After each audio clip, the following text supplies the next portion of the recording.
Vamos a iniciar entonces nuestra sesión del día de hoy. Vamos a utilizar la pizarra para ello, porque vamos a empezar primero mencionando lo que va a emitir. Nosotros sabemos que en nuestras reglas procesales tenemos al fiscal. Ya el fiscal tiene una serie de cualidades procesales establecidas. Al fiscal se le denomina titular del ejercicio de la acción penal, ¿cierto? Ese es el fiscal, el titular del ejercicio de la acción penal. Aparte de ello, conduce la investigación y se establece que el fiscal tiene carga de la prueba. La carga de la prueba significa que cuando el representante del Ministerio Público investiga, pero eso sí hay que tomar en cuenta que uno es la labor de investigación. No es que de frente el fiscal va a tener que acusar a una persona o señalar que la persona es culpable, porque tengamos en cuenta de que siempre se tiene que tener presente la presunción de inocencia. Y se establece que toda persona será inocente, prueba en contrario. Ahora, no es una obligación demostrar que tú eres inocente, sino que esta se va a presumir. La persona se presume inocente, prueba en contrario, ¿no? Entonces, la carga de probanza solamente será cuando el fiscal, por ejemplo, decide formular un requerimiento. Nosotros sabemos que existen dentro de los requerimientos tres tipos de requerimiento. El primero de ellos, el requerimiento de acusación, ¿no? Hay un requerimiento de acusación. Luego, a la par, podemos tener otro requerimiento que viene a ser el requerimiento de ¿cómo se llama, doctores? Sobreseimiento. Y luego podemos encontrar un tercer requerimiento más. Hasta aquí les he hablado de la acusación.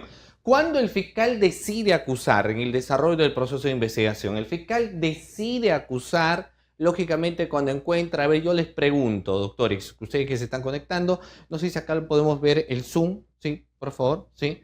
Para ver a los doctores. Miren, entonces, fíjense ustedes que el fiscal, para que formule una acusación, ¿qué es lo que necesita? ¿Indicio, una duda o elemento de convicción? ¿Qué necesita, estimados participantes, el fiscal para que formule lo que viene a ser una acusación? ¿Necesita indicios? ¿Necesita algún tipo de duda razonable? ¿Qué es lo que necesita el fiscal en el desarrollo del proceso de investigación? Cuando formula la acusación, debe tener lo que se denomina como elementos de convicción, no un elemento de convicción. Pero no es cualquier elemento de convicción, sino que la norma me establece que tiene que ser un elemento de convicción. ¿Cómo se denomina, doctores? Un elemento de convicción suficiente, ¿no? Claro, acá vamos a ver, tiene que ser un elemento de convicción suficiente, ¿de acuerdo, doctores? Acá yo los voy leyendo. Muy bien, Ashley. Muy bien, José. Elemento de convicción, pero elemento de convicción suficiente, ¿ya? Muy bien. Si eso tiene el fiscal, entonces formule el requerimiento acusatorio. Ahora, la acusación tiene que cumplir también con una serie de premisas, porque uno no formula cualquier tipo de acusación y cuando uno redacta tendría que saber qué se va a acusar. Entonces, la acusación tiene que cumplir con las premisas, ojo, las premisas, que van a ser de tres formas las premisas del fiscal. Una primera premisa está relacionada a las premisas fácticas. Ahora, ¿qué entendemos cuando hablamos de lo fáctico? Pregunta, ¿qué vendrá a ser lo fáctico? A ver, ¿qué es lo fáctico? A veces le van a decir al fiscal, sustenta tus premisas fácticas. Entonces nosotros tendríamos que saber qué viene a ser lo fáctico. Correcto, muy bien, lo fáctico vienen a ser los hechos. La acusación al momento de redactarse tiene que tener unos hechos muy bien elaborados. Luego vamos a ver las reglas gramaticales. Pero primero quiero mencionarles que la acusación tiene que tener una premisa fáctica y narración de los hechos. Pero no van a ser unos hechos en desorden. No voy a empezar a narrar por aquí, por allá, etcétera. No, sino que el Código Procesal Penal me exige que respecto a las premisas fácticas, respecto a la narración de los hechos tienen que cumplir lo que vienen a ser hechos. ¿Cuáles serán los hechos, doctores? Hechos A ver, ¿cuáles son precedentes? ¿No? La narración tiene que tener hechos precedentes. Aparte de hechos precedentes, ¿qué otros hechos más debe tener? Porque tenemos hechos precedentes. ¿Y cuáles son los hechos? Aparte de los hechos precedentes, tendremos los hechos concomitantes, pues, concomitantes, ¿ya? Esos son los otros hechos que tiene que tener la acusación. Aparte de hechos precedentes, concomitantes, ¿cuál es el tercero, doctores? Hechos, ya tengo aquí hechos precedentes, tengo hechos concomitantes, y ahora ¿qué viene? Hechos ¿cuál viene a ser, doctores? Hechos posteriores. Claro. Entonces, cuando uno va a redactar respecto a la acusación tiene que cumplir las premisas fácticas que establece el Código Procesal Penal. Y las premisas fácticas me dicen narra hechos, pero no cualquier tipo de hechos, sino que estos hechos se tienen que dividir en tres. ¿Cuáles son esas tres divisiones? Lo que les acabo de mencionar. Hechos precedentes, de acuerdo, que son los antecedentes a la consumación del delito. Tenemos los hechos concomitantes, que no son otra cosa que la subsunción de los hechos a un determinado tipo penal. Eso vienen a ser los hechos concomitantes. Y finalmente tenemos los hechos posteriores, lo que sucede después. Por eso es que cuando uno empieza, doctores, a redactar, tenemos que redactar la acusación teniendo en cuenta estos hechos precedentes, concomitantes y posteriores, ¿cierto? Respecto a lo que son los requerimientos. Una pregunta bastante sencilla. ¿Uno va a redactar en primera persona o en tercera persona? A ver, pregunta a la clase. Pregunta sencilla, dicho sea de paso también. Al momento de redactar, ¿la redacción será en primera persona y decir yo cuento la historia o la redacción es en tercera persona? Eso es algo importante que hay que tener en cuenta. Claro, por supuesto, como ustedes lo señalan, la redacción siempre tiene que ser en tercera persona. Jamás la redacción será en primera persona, por una situación lógica, ¿no? Ya. Si yo tengo esas premisas que son fácticas, hechos, lo demás no es que sea algo que también yo deba desconocer, porque yo tengo que tener en cuenta, doctores, que dentro o después de las premisas fácticas, que son precisamente esta narración de los hechos precedentes, concomitantes y posteriores, llega la premisa fáctica y la premisa jurídica. Cuando hablamos de la premisa jurídica de la acusación, doctores, ahí se aplica la tipicidad. Ahí vamos a aplicar imputación objetiva, ahí tiene que existir imputación necesaria, es decir, cómo los hechos finalmente se subsumen en un tipo penal, y para yo redactar la subsunción de un tipo penal tendría que señalar el verbo rector. Por ejemplo, en el caso de homicidio simple, ¿cuál vendrá a ser el verbo rector? Matar. Entonces yo cuando redacto podría decir José mató a Carlos. Y ese es el imputa el delito de homicidio simple. Si yo hablo del tipo penal regulado en el artículo 384 del Código Penal, yo podría señalar, por ejemplo, se concerta o se concertó. Yo tengo que hacer una afirmación, tengo que señalar se concertó. Una aseveración, no se concertaría. O sea, habría concertado. Si yo tengo elementos de comisión que son suficientes, entonces yo tengo que aseverar la pretensión, ¿no? Entonces en la premisa fáctica subsumo los hechos a un determinado tipo penal en concreto. Y luego encontramos, después de la premisa fáctica jurídica, las premisas probatorias. Y las premisas probatorias, pues, doctores, incluso también tienen un análisis muy amplio. Porque cuando vamos a señalar premisas probatorias, la prueba tiene que cumplir los estándares probatorios. ¿Y saben ustedes cuáles son, estimados participantes, los estándares probatorios? ¿Han escuchado hablar de los estándares probatorios? Los estándares probatorios son tres esencialmente, enmarcados siempre a la obtención del medio probatorio sin vulneración de un derecho fundamental y al amparo, lógicamente, de lo que viene a ser el principio de legalidad.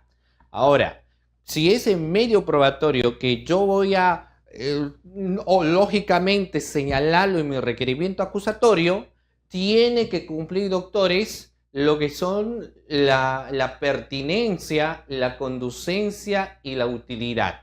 Eso siempre debe usted tener en cuenta. Mi medio probatorio tiene que cumplir nociones de pertinencia, conducencia y utilidad. Y eso lo voy a detallar. ¿De acuerdo? Entonces, las cuestiones probatorias también serán importantes. Y acá, lógicamente, voy a señalar, tiene que cumplir pertinencia, conducencia y utilidad. Ahora, lógicamente, todo ello que yo le menciono aquí, estimados participantes, lo voy a plasmar al momento de redactar, digamos, una acusación. Lógicamente, eso yo les explico de forma genérica porque luego vamos a dar muchos más detalles. También cuando tenemos luego el sobreseimiento, tiene su propia redacción, su propia estructura, pero finalmente nosotros tendríamos que saber cuándo uno sobresee una investigación. Y como estamos teniendo una clase interactiva con cada uno de ustedes, yo a continuación les voy a preguntar, claro que sí, cuándo se va a sobreseer una investigación. Es más, para no confundirnos, les voy a preguntar qué diferencia, ojo, fíjense ustedes, qué diferencia puede encontrar entre un archivo, ojo, entre un archivo y un sobreseimiento. A ver, estimados participantes, señálenme ustedes qué diferencia encontramos entre un archivo y entre un sobreseimiento. Ahí tienen el chat, doctores, para que ustedes me señalan. No son iguales, sabemos, hay un marco de diferencia. ¿Podrán tener algún parecido? Por supuesto que sí, pero fundamentalmente nosotros lo que encontramos es un marco de diferencia, ¿no? Muy bien. Ahora, vamos a ver entonces, ¿qué diferencia encontramos entre archivo y sobreseimiento? A ver, vamos, su participación es importante. ¿Cuál es la diferencia que encontramos entre archivo y sobreseimiento? Y los leo, porque estamos llegando en vivo. Ashley me dice, archivo será en la subetapa de diligencias preliminares. Johnny me dice, los dos son disposiciones. Ashley, el sobreseimiento se da en la parte de la formalización de investigación preparatoria. Ya, muy bien. Vamos bien, vamos bien conjuntamente con ustedes, estimados participantes. Una de las primeras diferencias que lógicamente yo tengo que tener en cuenta es que el fiscal emite el archivo cuando concluye, ¿qué, doctores? ¿Qué etapa tendría que concluir para la emisión de un archivo? ¿O qué subetapa, doctores, tendría que concluir para que yo diga posiblemente archivo? ¿Formalización de investigación preparatoria o diligencias preliminares, doctores? ¿En fase de formalización de investigación preparatoria o en fase de diligencias preliminares? Correcto, en fase de diligencias preliminares. Si yo termino mis diligencias preliminares, entonces lógicamente yo podría ver bien si formalizo una investigación, que es una posibilidad, o la otra posibilidad es que archivemos la investigación. Son dos alternativas. Si yo veo que tengo que formalizar la investigación, es porque tengo que encontrar indicios reveladores de la presunta comisión de un delito. Si yo encuentro esos indicios reveladores, entonces formalizamos la investigación. Pero si el hecho es atípico, si muere la persona que está siendo investigada, si inicié la investigación contra los que resultan responsables y no se ha logrado identificar al presunto autor del delito, si existe por ahí lo que se puede denominar alguna causa de justificación, ¿de acuerdo? En ese estadio, entonces lo que va a corresponder lógicamente es el archivo, pero el archivo solamente se da al término de las diligencias preliminares. En cambio, el sobreseimiento, ¿al término de qué etapa se da, doctores? A ver, si ya hemos dicho que el archivo se da al término de las diligencias preliminares, el sobreseimiento, ¿al término de qué se tiene que dar? ¿Al término de qué, autores? ¿De etapa intermedia? ¿De juicio oral? ¿Al término de qué se da un sobreseimiento? Al término, pues lógicamente, de la etapa decisoria del proceso. Y pregunta, ¿cuál es la etapa decisoria del sistema procesal penal? Diligencia preliminar no es una etapa decisoria, técnicamente hablando, sino que a nivel de investigación, lo que se va a optar por una decisión es cuando concluye el estadio de formalización, ¿cierto? Formalización de investigación preparatoria, doctores. ¿Ya? Cuando concluye la formalización de investigación preparatoria, correcto, con la emisión lógicamente de una disposición, el fiscal podría decir: yo acuso, como es el que hemos hablado anteriormente, o bien yo sobreseo la investigación. Ahora, ¿existen causales de sobreseimiento? Por supuesto que sí. Pregunta: ¿cuáles son las causales por las cuales el fiscal dice voy a sobreseer? Y es algo que debemos tener en cuenta. ¿Qué causales se tiene, doctores, para que se sobresea una investigación?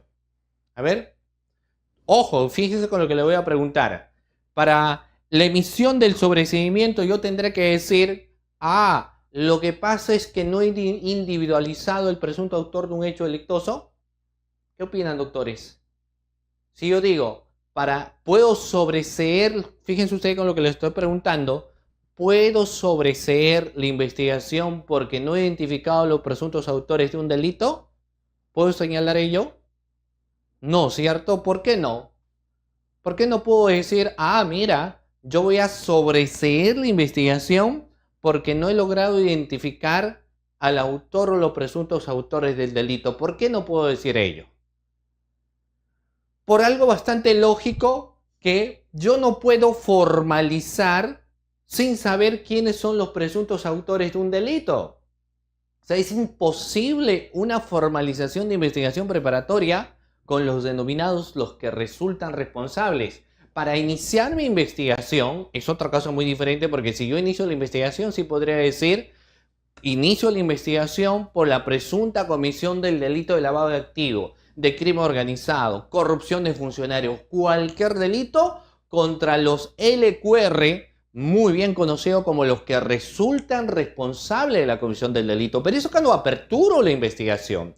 Si ya voy a formalizar la investigación, es totalmente diferente, porque la regla procedimental me establece que yo tengo que haber individualizado al autor o los presuntos autores del delito. Por esa razón, debiene ser ilógico que yo diga que una causal de un requerimiento de sobreseimiento es la no identificación del presunto autor del delito, que se entiende lógicamente que ya lo he tenido cuando he formalizado la investigación preparatoria. Entonces, existen otras causales del sobreseimiento. Por ejemplo, cuando no existen elementos de convicción suficientes. Entonces yo digo, mira, no existen elementos de convicción suficientes, ¿cómo voy a acusar? Pues tendría que sobreseer. 2. Existe una causa de justificación.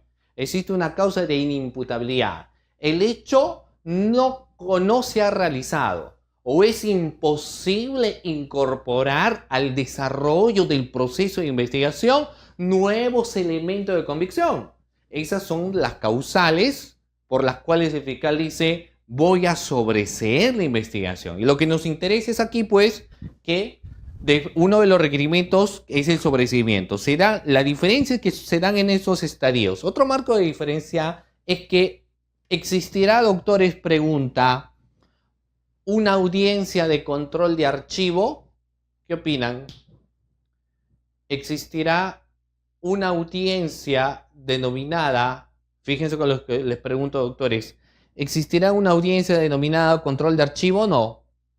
No, pues no, ¿o sí? ¿Alguna vez ustedes han participado a ver quiénes son abogados en una audiencia de control de archivo? ¿Existe una audiencia denominada control de archivo? No, pues, no existe una audiencia de control de archivo. Porque el archivo pone de conocimiento del juez o solamente pone de conocimiento de los sujetos procesales. El archivo se pone de conocimiento del juez, o sea, le digo, señor juez, por si acaso ha archivado la investigación del caso número 470-2023, por ejemplo, o sea, pongo de conocimiento del juez mi archivo. No, ¿cierto? ¿De quién entonces pongo de conocimiento mi archivo? De los sujetos procesales. Los sujetos procesales, si lo consideran necesario, porque tampoco es una obligación, si lo consideran necesario, podrían interponer no un recurso de queja. Esa no es la denominación exacta hoy en día. Así que mucho cuidado. Yo todavía no escucho, le digo, estamos en las reglas del nuevo Código Procesal Penal, entre comillas, ya no existe recurso de queja, sino que lo que existe es un recurso de elevación. ¿Cómo se llama, doctores? No es recurso de queja, sino ¿cómo se llama? A ver, no es recurso de queja. ¿Cómo se llama? Recurso de elevación de... Recurso de elevación de actuados. Pues, doctores, así se llama. Cuando dicen no queja, al fiscal quéjalo por su conducta funcional. Al fiscal quéjalo porque ha retardado quizá desarrollar una investigación o no ha controlado la función del asistente y se está cometiendo algunas cuestiones irregulares al parecer, entonces queja al fiscal. El recurso de queja es otra connotación diferente. Pero cuando uno archiva la investigación, lo que corresponde es un recurso de elevación de actuados, no recurso de queja, recurso de elevación de actuados. Entonces, solamente se pone el conocimiento de fiscal superior, solamente queda hasta ahí, y no existe pues una audiencia denominada audiencia de control de archivo, ¿ya? Pero cuando uno sobresee, de acuerdo, doctores, cuando uno emite un requerimiento de sobreseimiento, ¿se pone de conocimiento del juez o no? ¿O solamente se pone de conocimiento de los sujetos procesales, doctores? Un sobreseimiento. El sobreseimiento pregunta, ¿se tiene que poner el conocimiento del juez o no? ¿O solamente se pone conocimiento de los sujetos procesales? No, claro. En el caso de requerimiento de sobreseimiento hay que poner el conocimiento de quiénes, doctores. Necesariamente hay que poner reconocimiento de los sujetos, del juez, perdón. Hay que poner reconocimiento del juez. Y ni siquiera el Ministerio Público notifica el requerimiento de sobreseimiento porque ya le corresponde al juzgado. Lo único que uno tendría que hacer es entregarle las copias o digitalizar las mismas para que sea el juzgado quien corra tras los sujetos procesales. Es ya de su competencia. No es la competencia propiamente, digamos, de lo que viene a ser el fiscal, ¿no? Entonces, bueno, los sobreseimientos tienen su propia estructura. No lo vamos a tratar porque no la naturaliza la clase. Simplemente estamos recordando cuestiones importantes de lo que emite el fiscal. Y si yo tengo aquí, doctores, ok, vamos a ver.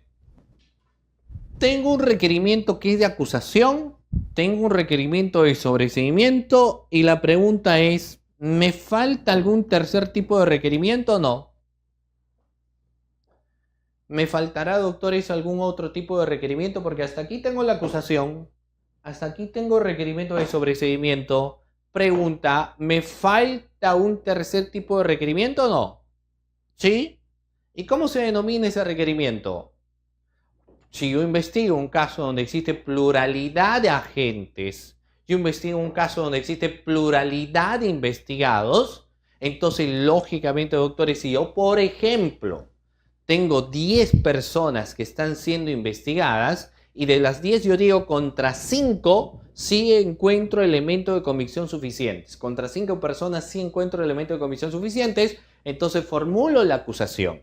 Pero sobre las otras, bueno, al parecer existe una causa de justificación, una causa de inimputabilidad, o al parecer ya me es imposible incorporar otros elementos a la investigación. Entonces, sobre los otros 5 voy a tener que sobreseer. Entonces, hay una mixtura, ¿no? Entre quienes voy a acusar y entre quienes voy a sobreseer. Esa mixtura existente va a dar una denominación que es, en ese caso, un requerimiento mixto, doctores. Entonces vamos a ver un tercer tipo de requerimiento que es el requerimiento mixto. Estos son uno de los tantos requerimientos que lógicamente el fiscal puede emitir. Por ejemplo, doctores, ¿qué otro requerimiento, pregunta la clase, qué otro requerimiento aparte de lo que hemos señalado podemos mencionar? A ver, mencióname, estimados participantes, qué otro tipo de requerimiento aparte de los que ya hemos señalado aquí, que son la acusación, el sobreseimiento y el requerimiento mixto, también se encuentra contemplado dentro de lo que viene a ser el Código Procesal Penal. Tenemos, por ejemplo, ¿qué requerimiento? El muy conocido, que es parte de una medida de coerción personal, que es el requerimiento de prisión. El requerimiento, doctores, de prisión preventiva, ¿ya? De prisión preventiva. ¿Qué más? El requerimiento de levantamiento de secreto bancario. ¿Qué más? El requerimiento de cerraje, de incautación. Entonces, podemos encontrar muchos requerimientos más. El requerimiento de interceptación de las comunicaciones, por ejemplo. ¿De acuerdo? El requerimiento de videovigilancia interna, por mencionar algunos. ¿Ya? el requerimiento de levantamiento de las comunicaciones, el levantamiento del secreto bancario, las interceptaciones telefónicas, un requerimiento de agente encubierto. Entonces podemos tener una gran variabilidad, estimado participante, de requerimientos. No son los únicos, no son los únicos, y como verán, todos los demás también se van a redactar. Entonces hasta acá vemos que el fiscal, quien tiene la carga de la prueba, tiene que emitir y redactar obviamente los requerimientos fiscales. Ahora, aparte de los requerimientos, ¿qué más trabaja el fiscal? ¿Con qué más trabaja el fiscal, doctores? Aparte de los requerimientos, ¿qué más tenemos aparte de los requerimientos? Es considerado como la decisión de un fiscal. Y hablamos, lógicamente, ahora ya no solamente de requerimientos, sino hablamos de qué, doctores. Hablamos de lo que son las disposiciones. Y mira que luego lo vamos a detallar más, pero acá estamos disposiciones. Yo les voy a preguntar porque miren, ustedes saben que con el Código de 1940 se le denominaba dictamen fiscal. Con lo que se conoce como el nuevo Código Procesal Penal, la denominación viene a ser disposiciones fiscales, que ya no es tan novedísima en todo caso. Yo les voy a preguntar a continuación, ¿qué vendrá a ser, estimados participantes, una disposición? A ver, ¿quién me podría señalar qué es una disposición? Quienes nos están viendo también, la persona que se encuentra ahí, ¿qué viene a ser una disposición fiscal? ¿Qué es una disposición fiscal, doctores? A ver, ¿qué es una disposición fiscal? A ver. No, actualmente no emiten los dictámenes de 1940. A veces pueden emitir algún tipo de dictamen, pero técnicamente la denominación es disposición. Eso se encuentra regulado dentro de nuestro Código Procesal Penal. El Código Procesal Penal dice que el fiscal va a actuar en el proceso formulando los requerimientos, emitiendo disposiciones y proveídos. Va a aplicar la oralidad en los temas de sistemas de audiencia y la escrituralidad cuando tenga que emitir precisamente estos documentos, ¿de acuerdo? Entonces vamos a ver, la disposición, ojo, la disposición es la decisión que un documento, la disposición es un documento a través del cual el fiscal decide qué hacer. Los marcos decisorios se dan a través precisamente de las disposiciones fiscales, ¿no? ¿Y qué se decide? Pues se va a decidir en sí, en esencia, varias cosas. ¿Ustedes saben diariamente cuántas denuncias llegan al Ministerio Público? A ver, doctores, un promedio de cuántas denuncias creen ustedes que llegan a la Fiscalía. ¿Cuántas denuncias creen ustedes que llegan al Ministerio Público? A ver, un aproximado de denuncias que pueden llegar. Pues lógicamente va a depender de qué. Va a depender del delito. Y va a depender a qué fiscalía van a presentar. No se olviden que tenemos las fiscalías penales que ven los delitos de hurto, robo, lesiones simples, lesiones graves, por ejemplo. Entonces, hay una gran variabilidad de tipos, lógicamente, doctores, aquí, de casos en gran cantidad que llegan a estas fiscalías comunes. Por supuesto, una variabilidad. Tenemos la Fiscalía de Violencia contra la Mujer y los integrantes del grupo familiar. También es otra de las fiscalías que tiene mucha carga de probanza. Tenemos las fiscalías, doctores, fíjense ustedes, de ciberdelincuencia. Y hay una gran cantidad de carga también. Ahora lo que está pasando también es que se tiene otra fiscalía que son de derechos humanos. Y bueno, yo no voy a hacer un comentario respecto a ello, pero hay que tener en cuenta hasta qué punto hablemos sobre los temas de vulneraciones a los derechos humanos. Lo cierto es que sí también hay denuncias sobre ello. Ahora, tenemos las fiscalías anticorrupción, tenemos las fiscalías supras, tenemos la fiscalía de lavado de activo, por mencionar algunas, tenemos la fiscalía de crimen organizado, que lógicamente el ingreso de denuncias es menor a comparación de las fiscalías primigeniamente que yo he señalado. Pero finalmente son denuncias que no necesariamente significa que la presentación de la denuncia tiene que dar inicio a una investigación. ¿Cierto? Porque claro, yo puedo presentar una denuncia contra fulano tal, contra mengano, contra sutano, etc. Y eso no significa de que necesariamente se va a dar una apertura a una investigación. Entonces yo tendría que saber cuáles son las reglas procesales, ¿cierto? Entonces, pregunta, ¿qué se necesita para dar inicio a una investigación, doctores. Y no me vayan a decir la denuncia, yo sé que se necesita la denuncia, pero procesalmente hablando, ¿qué se necesita, estimados participantes, para iniciar con la investigación?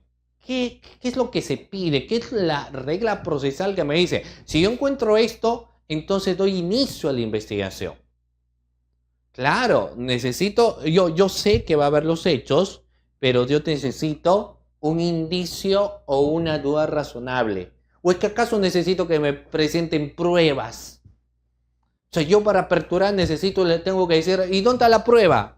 Ahí, ¿dónde está la prueba? Y ahí sería obviamente un insulto y tendría que yo decir que esa persona no sabe nada de derecho porque los aspectos probatorios no se ven a nivel de investigación, sino que las cuestiones probatorias se ven cuando llegamos al estadio de la etapa denominada estelar del proceso, como viene a ser el juicio oral, ¿correcto? Ahí sí hablamos de toda la actividad probatoria. Primigeniamente lo que nosotros hablamos son de recopilar indicios, de recopilar elementos de convicción. Eso es algo que hay que tener en cuenta. Entonces, lo que yo necesito para aperturar una investigación es algún indicio, alguna duda razonable, una descripción de los hechos que me permitan a mí generar cierta duda de que algún delito se habría dado. Suficiente para que yo emita un tipo de disposición, que acá lo voy a mencionar y luego lo vamos a recalcar obviamente en las diapositivas. ¿Cómo se llama esa disposición, doctores? A ver, ¿cómo se denomina esa disposición a través del cual yo digo, correcto, entonces yo voy a aperturar la investigación? Disposición, si tú quieres llamarlo disposición de apertura, así se puede llamar, ¿cierto? Disposición de apertura. Otro nombre, aparte, doctores, de la disposición de apertura, ¿cómo podemos llamar? O sea, que no sé, ¿no? O sea, tú dices, no, yo no quiero llamarlo disposición de apertura. Entonces podría llamarse disposición de inicio de diligencias preliminares, doctores. Podría denominarse ello, ¿no? Disposición de inicio de diligencias preliminares. Entonces ya aperturé la investigación. Y cuando aperturamos la investigación, uno tiene que desarrollar lo que se denomina actos de investigación. Claro. O sea, apertura la investigación contra fulanito, mengano, sutano, digamos, por un 120 días, 8 meses, en caso resulte importante la declaración de complejidad, pero luego yo tengo que realizar actos de investigación. ¿Y cuáles son los actos de investigación? Lógicamente, recabar la documentación, recabar los CDs, las cámaras de video, disponer la realización de pericias, por ejemplo, hacer visitas inopinadas o ir a instituciones para recabar elementos de convicción. Entonces, todo ello son parte de mi investigación. Hay que investigar el caso. Si unos días me decían, ¿y qué se necesita para ser un gran investigador? Y yo decía que en realidad todos tenemos algo de investigadores. Solamente que a veces nos falta motivación.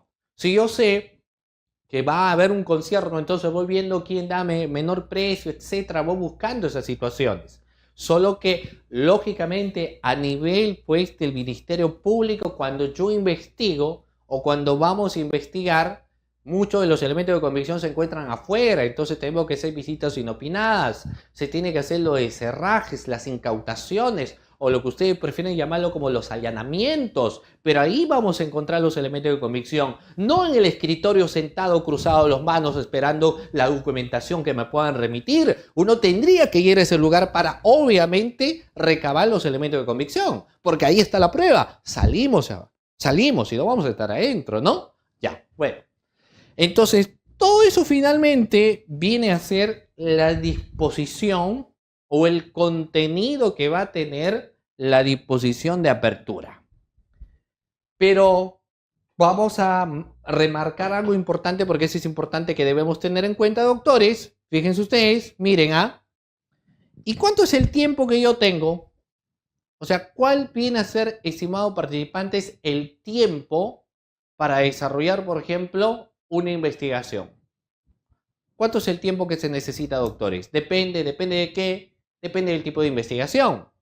Por ejemplo, ¿cuánto es el tiempo en aquellas investigaciones denominadas investigaciones simples, doctores? A ver, ¿Cuánto es el tiempo que yo necesito en aquellas investigaciones simples? ¿Cuánto es el tiempo, doctores? Si ustedes me ayudan, yo no sé, sin ustedes no soy nada, así que ustedes me dicen, una investigación simple, el marco temporal, ¿cuánto será? Será pues lógicamente 60 días, que puede ser ampliado por 60 días más, y yo tengo 120 días, ¿no? ¿Correcto? Pero ojo, aquí vamos con lo siguiente. Yo puedo iniciar la investigación porque yo considero que 60 días son más que suficientes. Entonces yo digo, ¿sabes qué?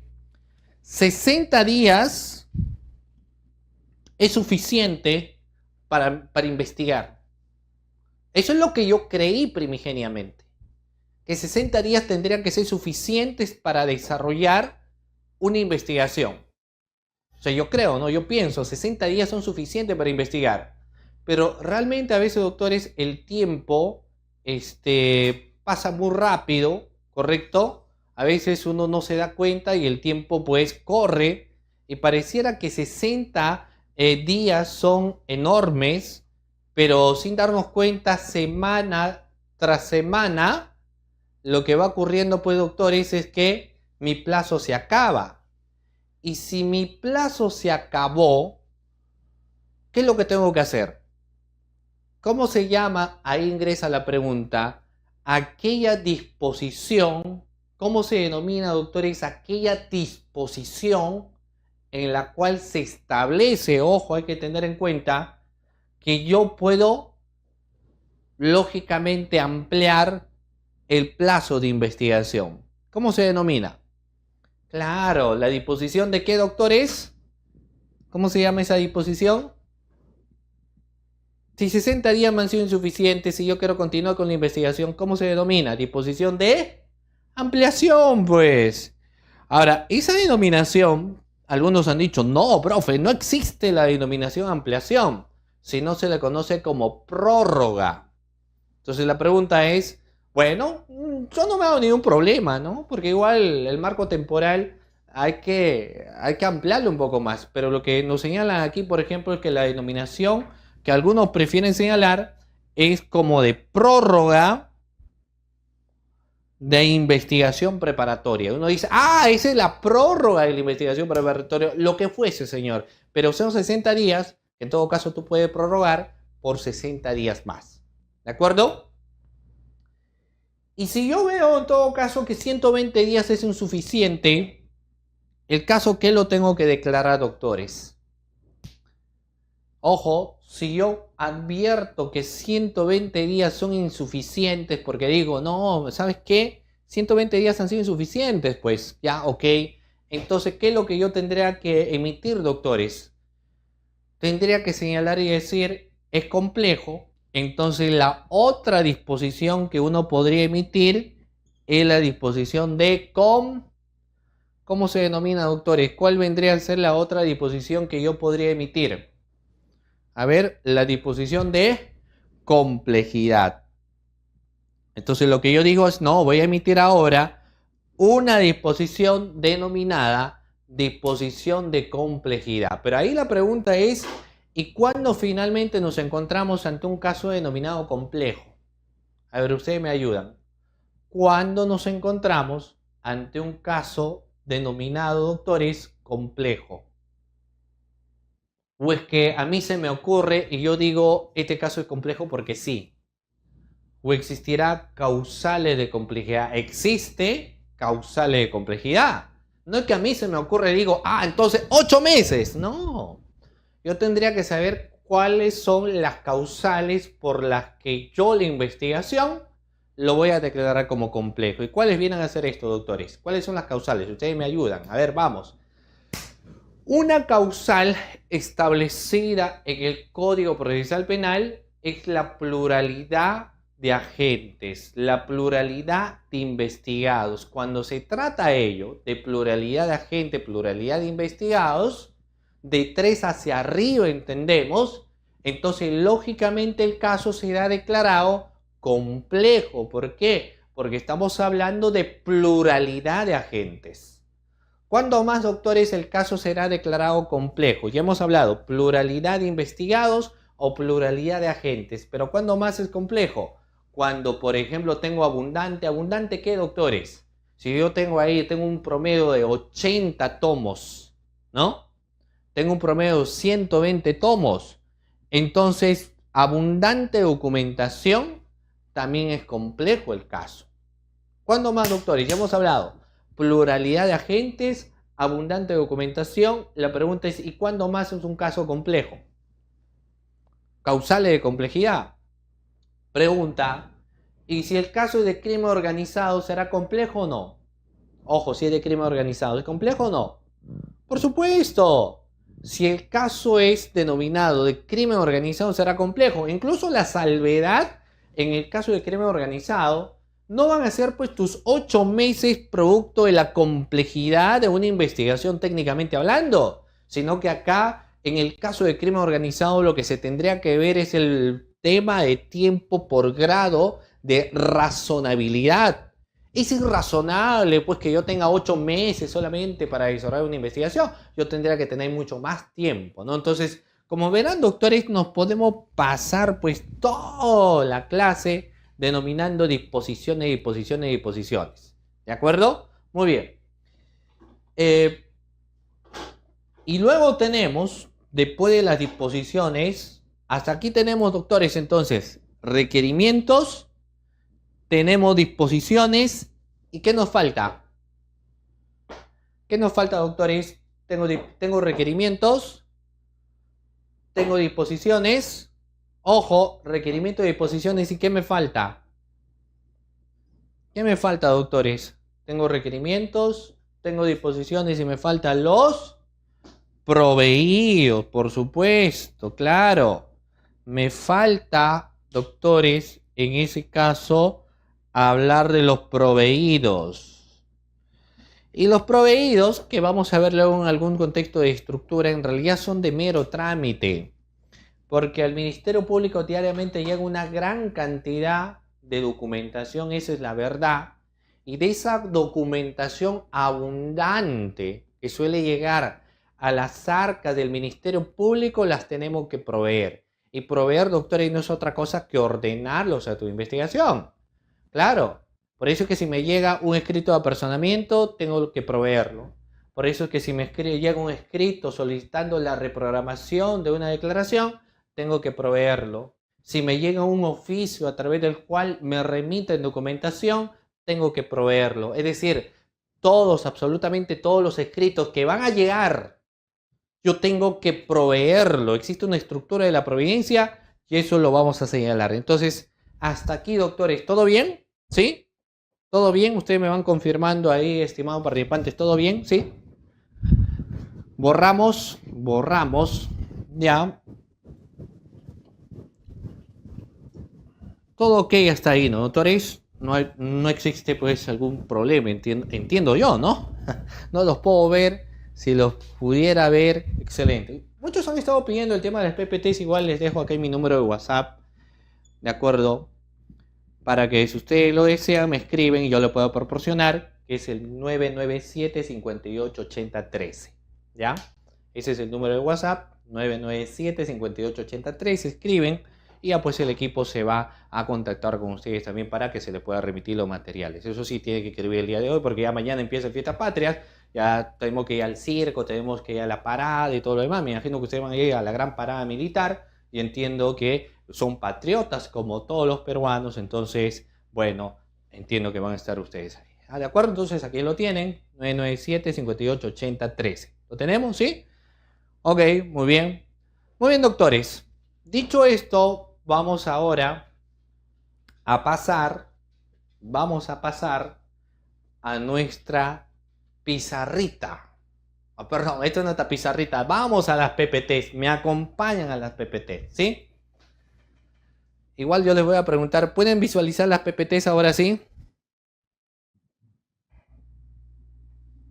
Muy bien. Ok. ¿Pueden visualizar? ¿Sí? A ver, miren.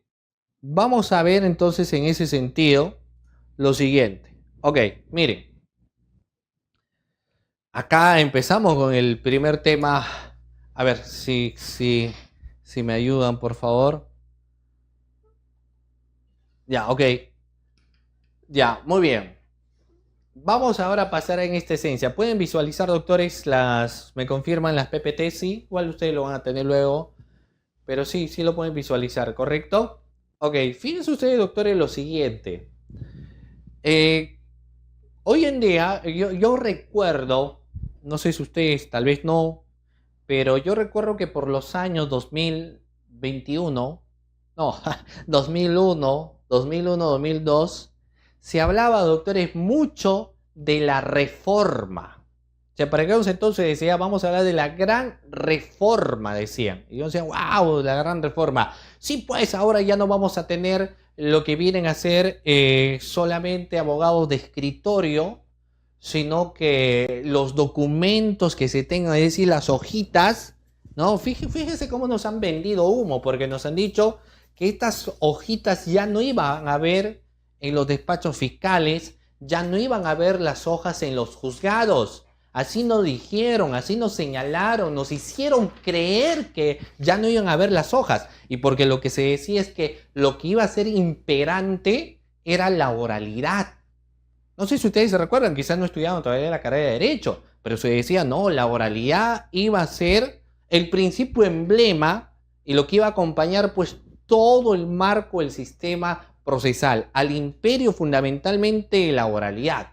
Entonces yo recuerdo para aquellos entonces que decían, wow, hay que prepararnos en técnica de litigación oral, en argumentación, en persuasión, en convencimiento, es decir, quien hablase, quien convenciese, quien persuadía, iba a tener éxito en el sistema procesal penal.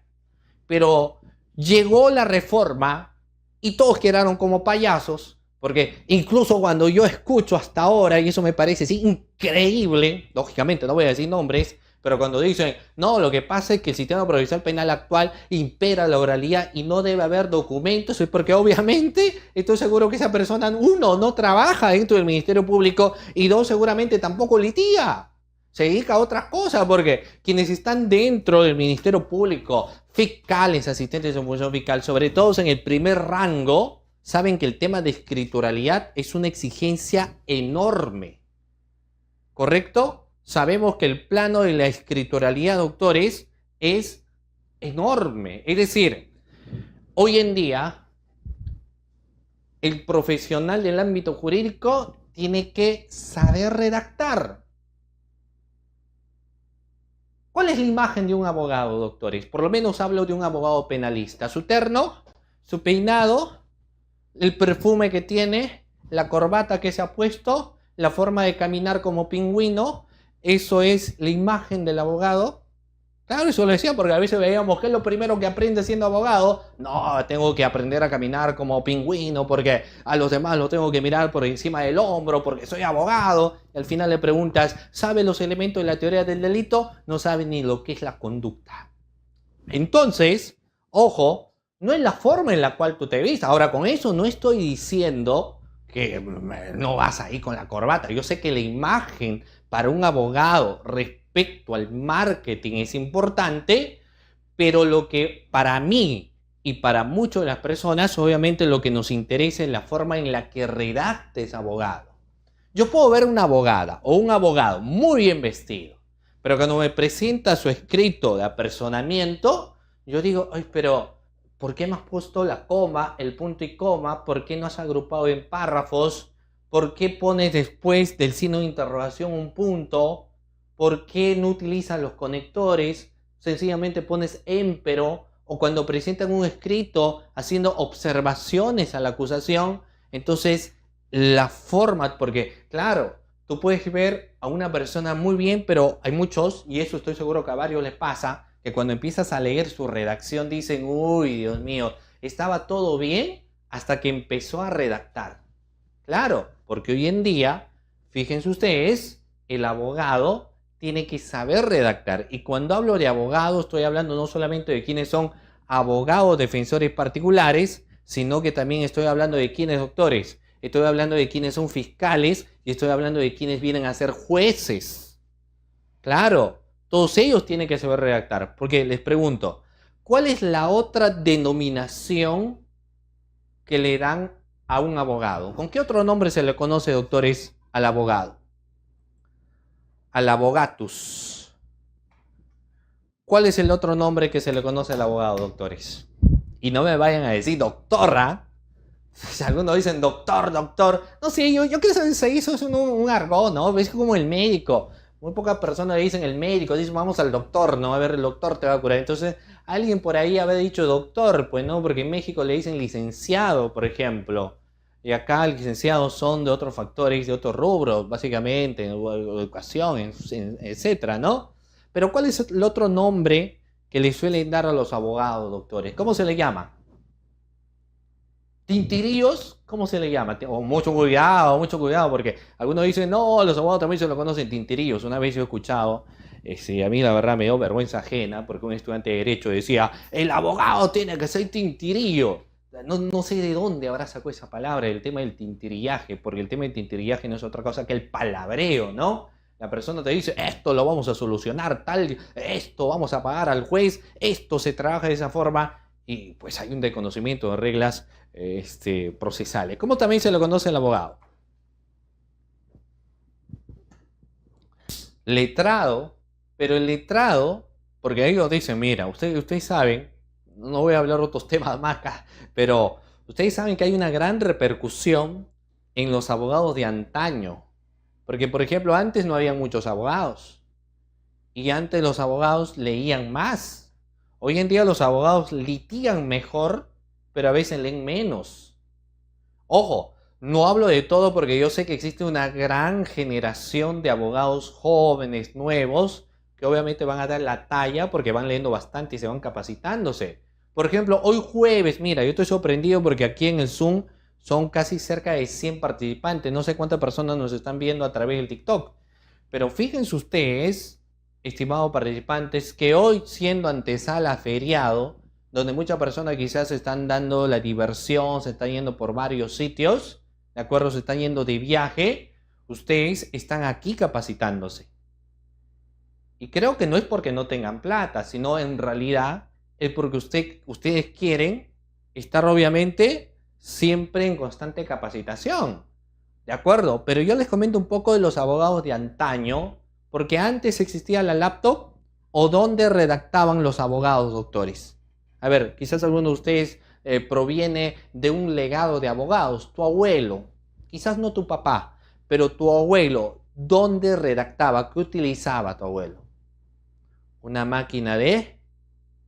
Claro, su máquina de escribir. ¿Han utilizado o no la máquina de escribir? Porque mis abuelos tenían máquina de escribir. Y con la máquina de escribir, ¿qué pasaba? Tú tenías que ser muy cuidadoso, ¿cierto?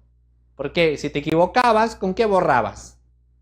Tenías dos alternativas. Empezar todo de nuevo o utilizabas el borrador o el corrector en su momento. Claro, porque la idea es que tú no te tenías que equivocar, porque si te equivocabas, era un problemón. Claro. Entonces el abogado era más minucioso al momento de redactar. Vamos a redactar esto, voy a poner lo otro, lo aquello. Pensabas al momento de redactar, obviamente, para que no te equivoques. Pero hoy en día, ¿qué pasa con algunos abogados? Modelito, modelito. O díganme que no. Se le diga al colega, ¿no? A ver, colega, pásame tu modelo, pues. ¿El modelito de qué? De presentación de un apersonamiento, pásame nada más. Ahí ya está bien, ahí cambia tus datos nada más. Y no se trata así, no solamente de ver datos, tienes que redactar a tu estilo de apersonamiento. Sí, pásame un modelo escrito de tutela de derecho.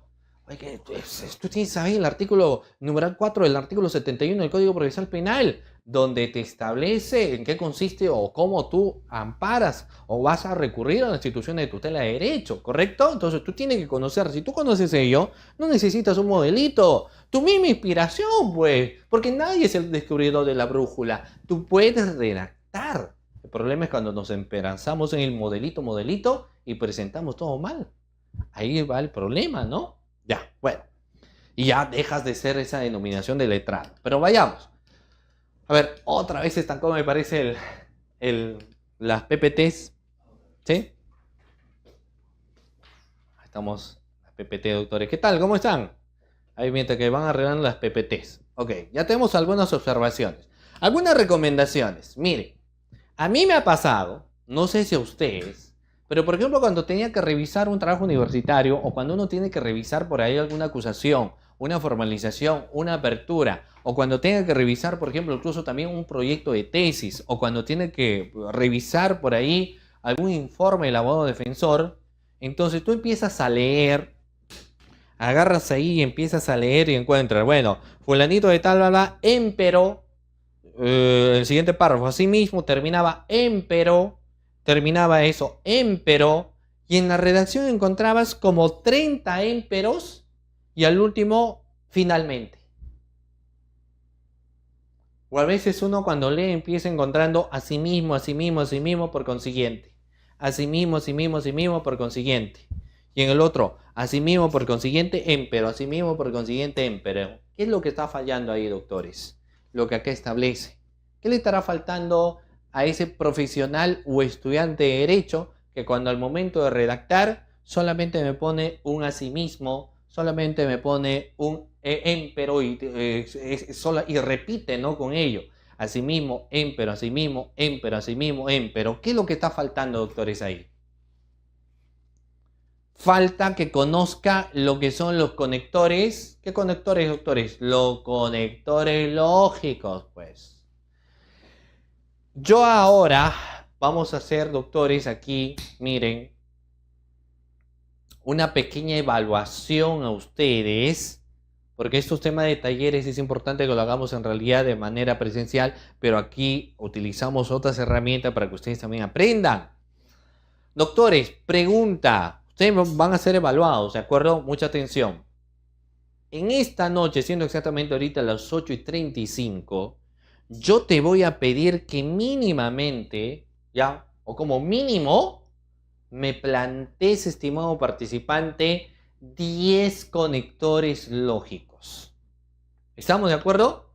Ya, profesor, mucho, ya. Me conformo con 5.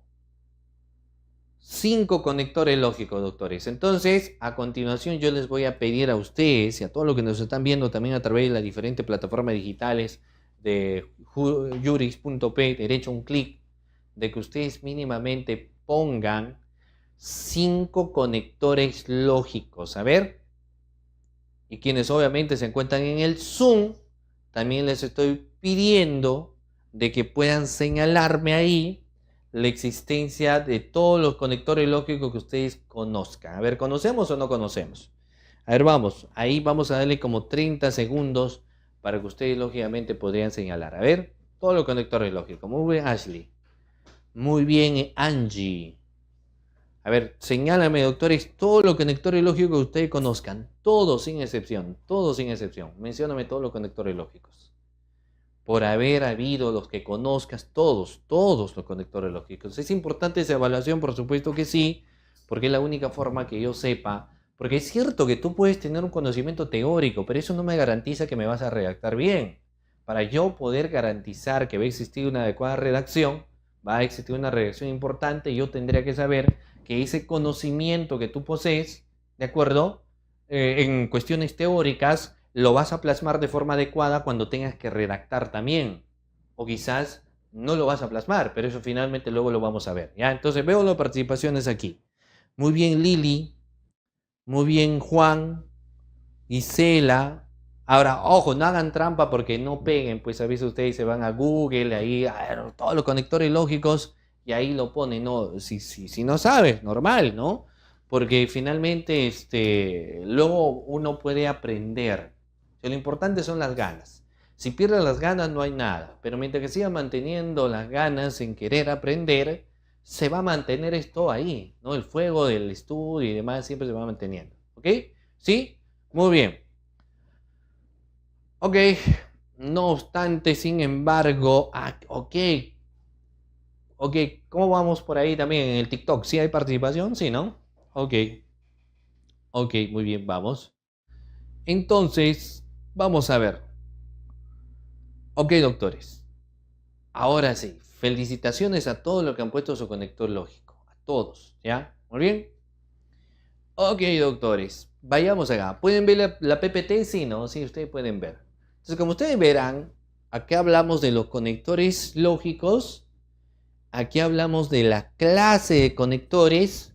Aquí hablamos de la función de los conectores y acá hablamos técnicamente de los tipos de conectores. Estamos, reitero nuevamente, aquí hago mención de la clase de conectores, aquí hago lo de la función de los conectores y aquí hago mención a los tipos de conectores lógicos que podemos encontrar. ¿Estamos, doctores? Sí. Ahora, como ustedes verán, solamente para refrescar algunas cuestiones: causal, consecuencia, contraste, oposición, adversativos, adición, orden, son, digamos, uno de los marcos de tipología de los conectores. Luego tenemos la función, ¿no? Cada conector lógico también tiene su propia función.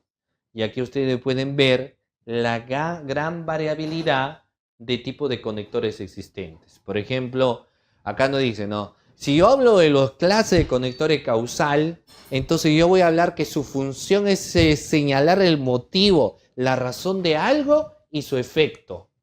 Y acácito nomás, como nos dirían en algunos lugares cuando viajamos, nos dicen, ¿y dónde está la cuadra tal? Acácito nada más, y uno tiene que caminar como 20 cuadras, ¿no? Ya, bueno. Entonces tenemos clase, función, y aquí tenemos el tipo de conector lógico que podemos señalar. Tenemos porque, a causa de, puesto que, con motivo de, pues, ya que, dado que, por mencionar, ¿no? Tenemos la clase de los conectores lógicos que consecuencia, anuncia lo que sigue. Esa es la función. Ya dentro de los tipos de conectores lógicos tenemos por ende, por esta razón, por lo tanto, en consecuencia, luego, o sea, por ejemplo, así, que, en efecto, de tal forma, en pocas palabras, entonces resulta que, ¿no? Y así tenemos todo este material. Ya les dije que ustedes lo van a tener. Si no les he señalado, pues también ustedes pueden escribir, ¿no?, el número de WhatsApp para que lo tengan. Y acá, aparte de eso, es importante la tilde. A ver, voy a hacerles una pregunta que nosotros esto ya lo debemos saber, ¿no? ¿Qué diferencia, estimados participantes, encontramos entre el acento y la tilde? A ver, ¿qué diferencia encontramos entre el acento y la tilde? ¿Quién me dice? ¿Hay diferencia o no? Sí. ¿Y qué diferencia encontramos entre el acento y la tilde?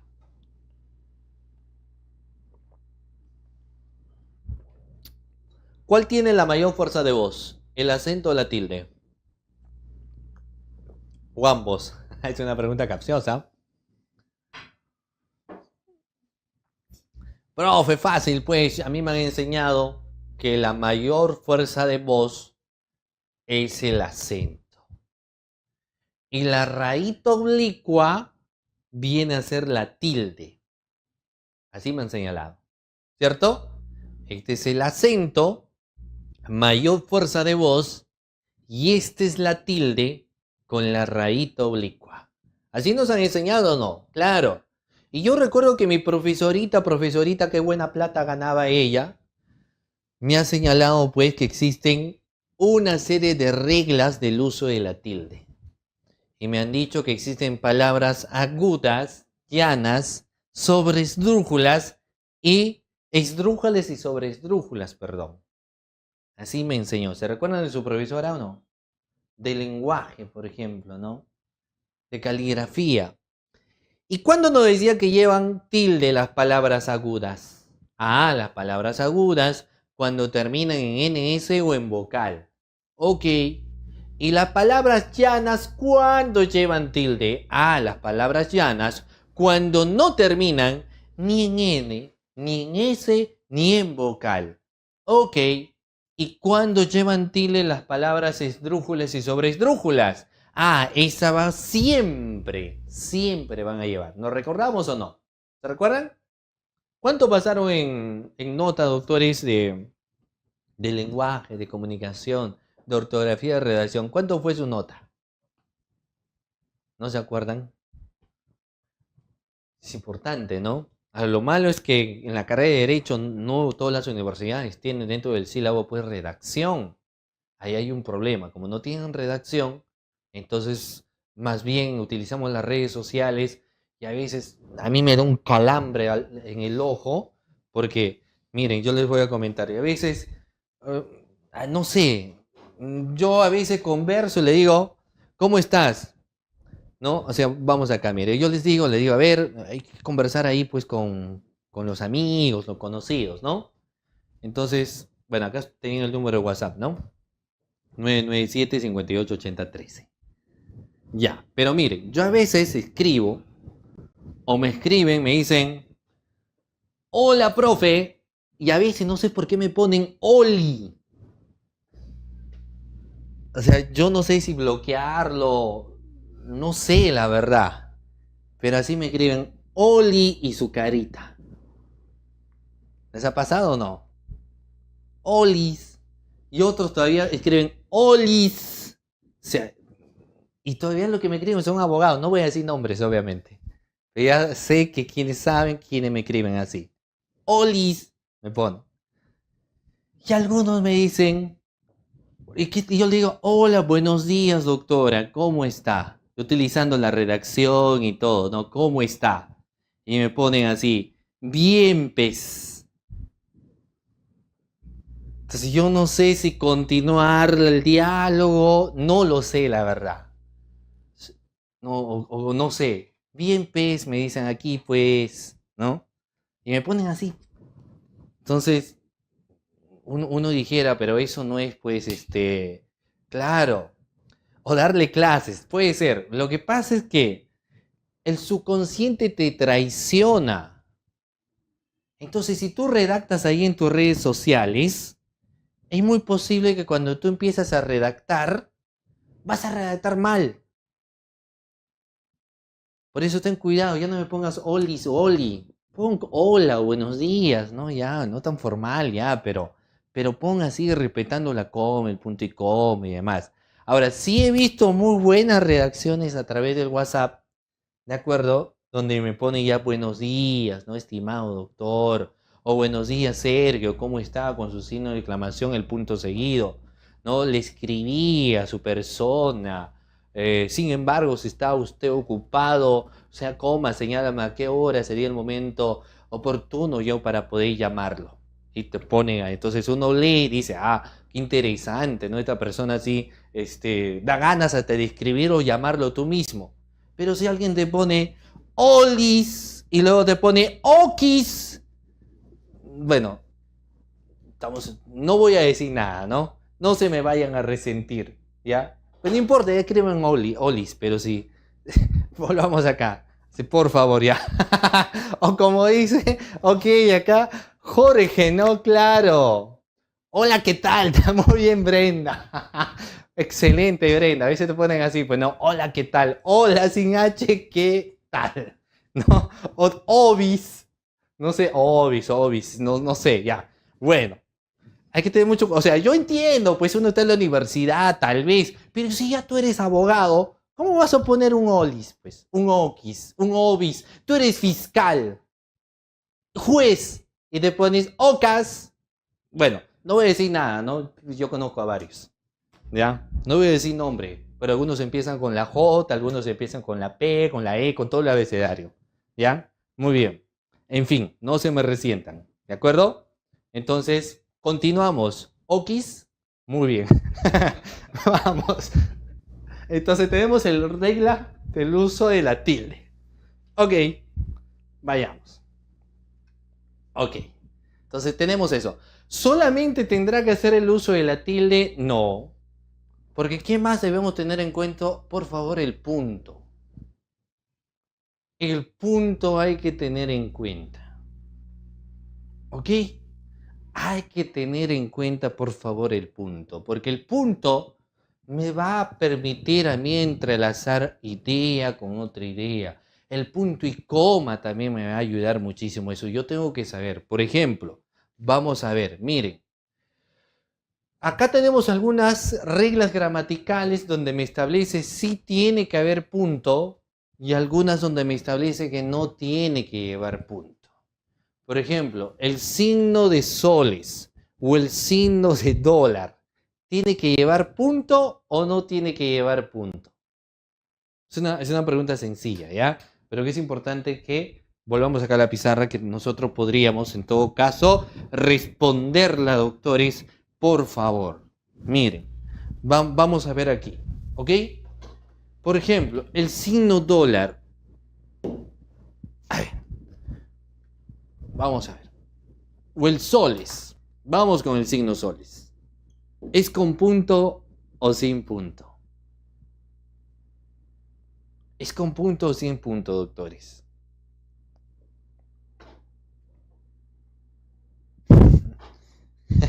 Mira, yo lo voy a comentar porque la regla es que después del signo de dólar ya no tiene que ir el punto, ¿cierto? Es sin punto. Que yo recuerdo que en una clase yo dije, pues, ya ves lo que me hacen hablar, pues, dije. Ya, miren. Entonces teníamos acá el signo de soles y acá el signo de soles también. Y lo que hacía es que yo le pregunté lo mismo. ¿Cuál está muy bien señalado respecto al uso del punto? ¿Esto o esto? Y me dijo, profesor.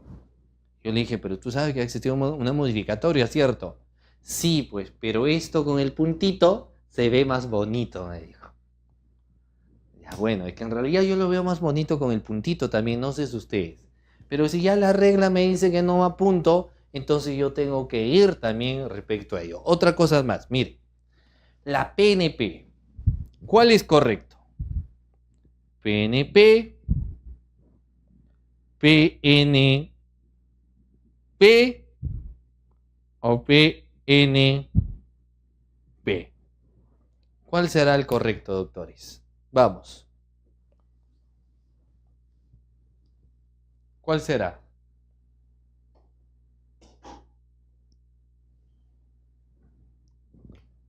Profesor, acá siempre tiene que haber el puntito al final. No.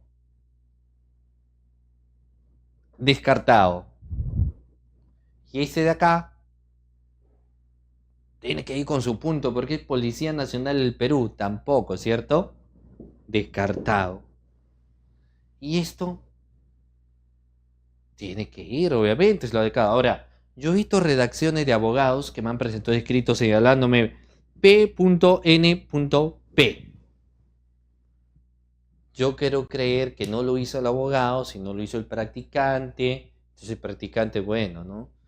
Se ha equivocado, tal vez. Pero no creo, pues, que el abogado se haya equivocado. Entonces, bueno. Esas son, volvamos acá. Esas son, pues, doctores, algunas reglas ya que debemos tener en cuenta. Ahora, mire. Hay otras cuestiones más, dejando de lado esto, ya luego tenemos el uso de la coma, que tiene sus propias reglas gramaticales y demás sobre cómo se tiene que utilizar la coma. Pero ya, requerimiento de disposiciones, ya vamos a hablar luego de esto. Miren, yo les voy a comentar algo. ¿Será correcto decir, y cuando uno redacta dice, y por ende, señor fiscal, tenga en cuenta que el testigo estuvo presente y él observó cuando el acusado subió para arriba? ¿Qué está mal, doctores, en esa redacción cuando me dice, señor fiscal, ten presente de que el testigo, la versión que él está dando es importante porque él observó cuando el acusado subió hacia arriba? ¿Se puede subir hacia abajo? Tal vez, no lo sé. Entonces hay una redundancia, pues. No, suficiente subió. Y luego a veces te ponen, y por ende, señor fiscal, ten presente este escrito para su mejor parecer. Ten presente solamente este escrito, ¿para qué pones para su mejor parecer? O sea, a veces llenamos de términos que ya son inadecuados, ¿no? Claro.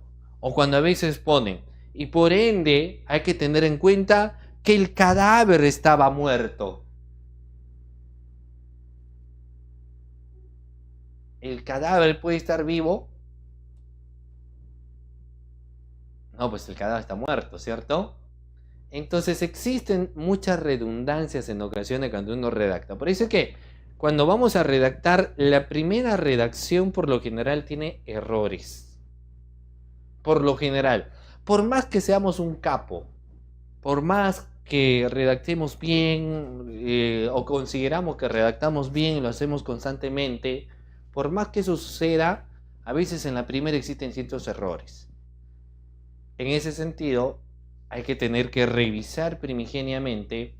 Y después de revisar primigeniamente, recién vamos a empezar a enviar nuestro escrito. Esa es la magia hoy en día que tenemos del uso de la laptop y demás, porque ustedes saben que podemos, pues nosotros doctores, corregirlos. O incluso ya nos ponen y nos van avisando reglas de correcciones. ¿Correcto? Entonces, no olvidar eso, estimado participante. ¿De acuerdo? Muy bien, sigamos. Después de que he mencionado ello, vamos a ver pues aquí la primera regla de redacción. Y hemos hablado que existían tipos de disposiciones. Y yo les he señalado pues las disposiciones de apertura, de la investigación. Hemos hablado de la disposición de ampliación de plazo y de la investigación preparatoria, de la disposición que, por ejemplo, declara complejo una investigación, de la disposición que da inicio a la aplicación de principio de oportunidad, la disposición de archivo, entre otras disposiciones. De investigación preliminar, ampliación de plazo de investigación preparatoria, disposición de formalización y continuación, por ejemplo, de lo que viene a ser la investigación preparatoria también, eso se observa, ¿ya? Muy bien. De todas ellas, lo que vamos ahora a aprender es una disposición tan sencillita como viene a ser la disposición de inicio de diligencias preliminares. ¿De acuerdo, doctores? Lo que vamos a aprender ahora es la disposición, denominada de esa manera, disposición de inicio de diligencias preliminares, estimados doctores. Eso va a ser la disposición que nosotros en esta sesión de clase vamos a aprender. ¿Ya? Y seguramente ustedes lo conocen, excelente. Pautas para la elaboración. Bueno, formato propuesto. El formato propuesto siempre va a ir los datos de identificación. En los datos de identificación tenemos la sumilla. Dentro de la sumilla lo primero que tenemos que poner es el número de carpeta. ¿Ya? O sea, en la parte posterior de nuestra disposición de apertura, lo que vamos a encontrar es el número de la carpeta. Y el número de la carpeta puede ser, por ejemplo, ya no falta mucho, porque ¿cuántos meses falta para el 2025? A ver, agosto, septiembre, octubre, noviembre y diciembre. Solamente falta 5. Solamente falta 5, o sea, ya hemos pasado 7, ¿no? O sea, increíble, ¿no? Increíble, doctor. Yo recuerdo como si fuera ayer cuando estaba recibiendo el año 2024 y 5 meses más, adiós, año 2024. El tiempo pasa rápido. Bueno. Entonces, aleatoriamente en el sistema va a aparecer, por ejemplo, estoy seguro, la primera denuncia, digamos en la Fiscalía Anticorrupción, que ingrese el primero, porque sí, hoy en día presenta su denuncia de forma virtual, esa primera denuncia va a ser la 1-2025.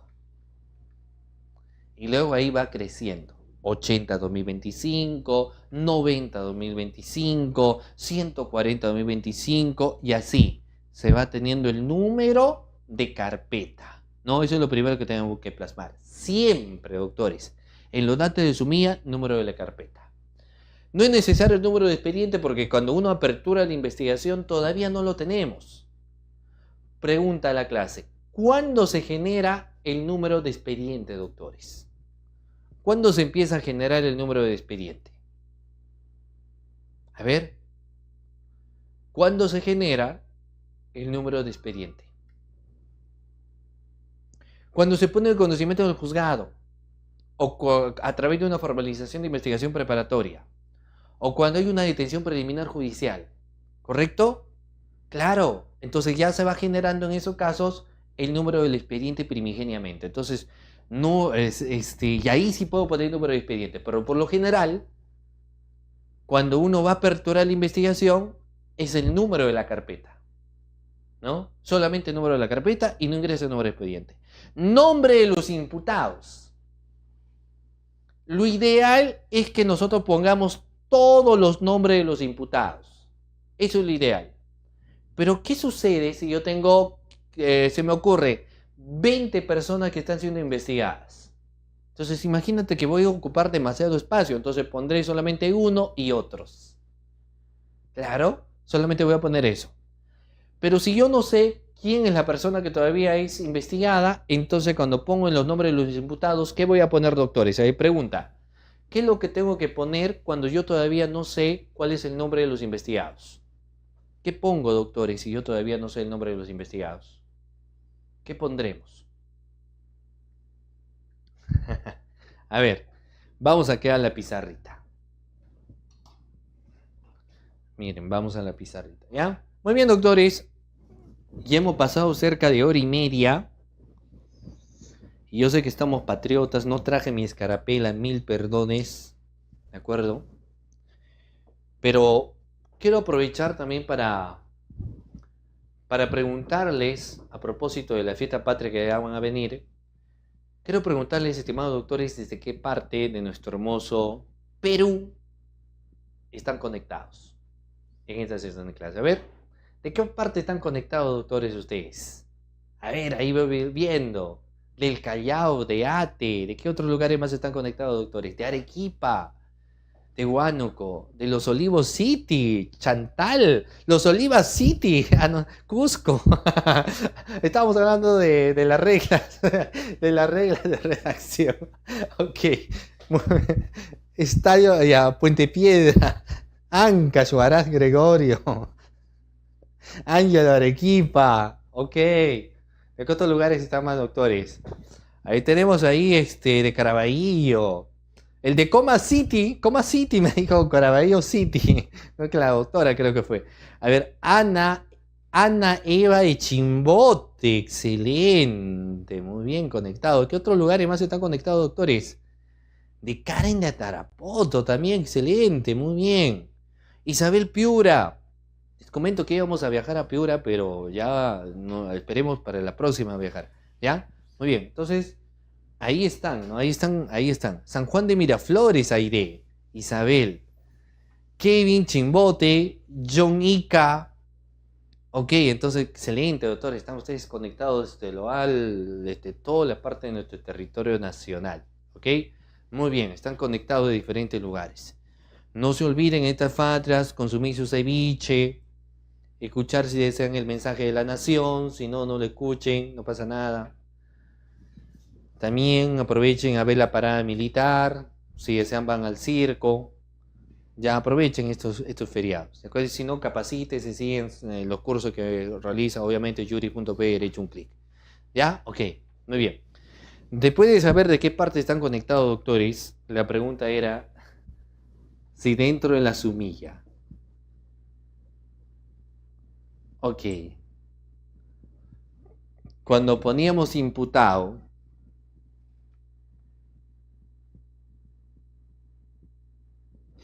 ya eso empezábamos poniendo, ¿de acuerdo? Muy bien, imputados.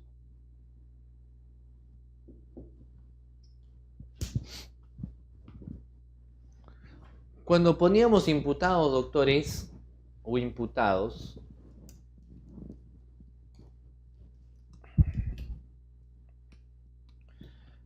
y yo no sabía quiénes son los imputados, yo tengo que poner L, Q, R, alternativa A, alternativa B, L, Q, R, y alternativa C, los que resulten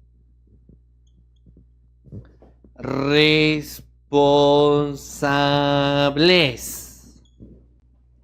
¿Cuál es la alternativa, doctores? No pongan eso, ¿eh? Hay muchos fiscales que cuando tú le dices LQR no lo entienden. Son fiscales medio viejitos, ¿no? Pero no lo entienden. Hay términos nuevos, obviamente de nuevas generaciones o fiscales jóvenes. Mejor lo pones los que resultan responsables, ¿no? Porque todavía no sabemos. Ustedes saben que para la apertura de una investigación no es necesario que todavía yo haya individualizado al autor o los presuntos autores de un hecho delictuoso. No es necesario. Entonces yo cuando aperturo la investigación tendré que poner pues aperturamos la investigación contra los que resulten responsables. Y en los demás casos, cuando hablamos el nombre del imputado, imputado, ¿no? Si son varios nombres, pondremos un nombre y otros. Y ahí termina la canción criolla. Ahora, vamos a ver. ¿Y necesariamente, doctores, siempre tengo que poner el nombre o no? O cuando investigamos qué delitos tenemos reserva. O siempre yo tengo que poner su nombre. Siempre pongo su nombre. ¿Y qué pasa si es una persona víctima de acoso? A ver. ¿Qué sucede si la víctima es por un delito de violación? Por un delito de tocamientos indebidos. Por actos contra el pudor. Entonces yo tendré que poner su nombre grandote ahí de la víctima. No. Tendré que poner... ¿Qué ponemos, doctores? ¿Sus iniciales?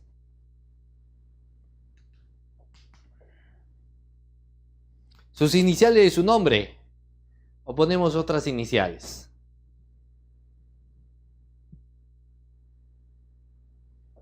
Sus iniciales, ¿no? Puede ser su edad, contra la menor de edad tal, etc.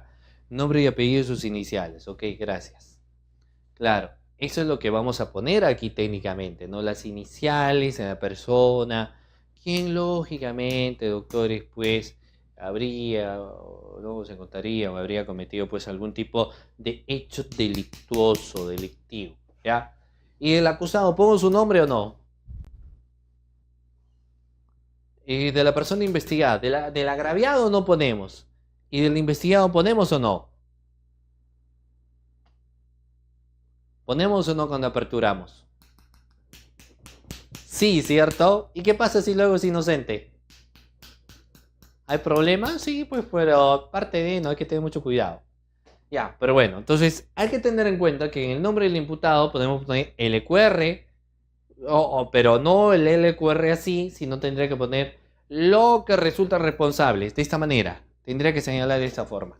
Los que resulten, así tendría que poner, los que resulten responsables. De todas maneras. ¿Ok? Eso tendríamos que poner. Los que resulten responsables. ¿Estamos? Estamos, pues, doctores. Así habría que poner. ¿Ok? Muy bien. ¿Correcto? Muy bien, doctor. Volvamos acá. Volvamos. A ver, vamos. Un poco de agüita. Aprovecho para brindar con ustedes. A ver. Vamos aquí.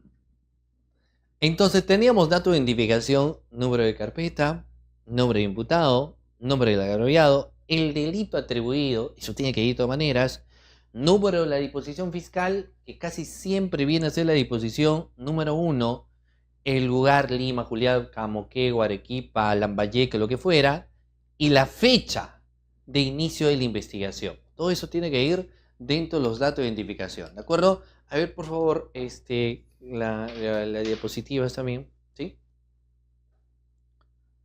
Ok. Ok, doctores. Ahora, luego va a ir la decisión donde, a ver, no, acá no sé, claro. El único contexto donde sí yo puedo hacer una especie de copy-pegue es cuando hacemos la justificación normativa. Es decir, la apertura de mi investigación sí tiene que tener una justificación normativa. Eso sí, al imperio del principio de legalidad, doctores.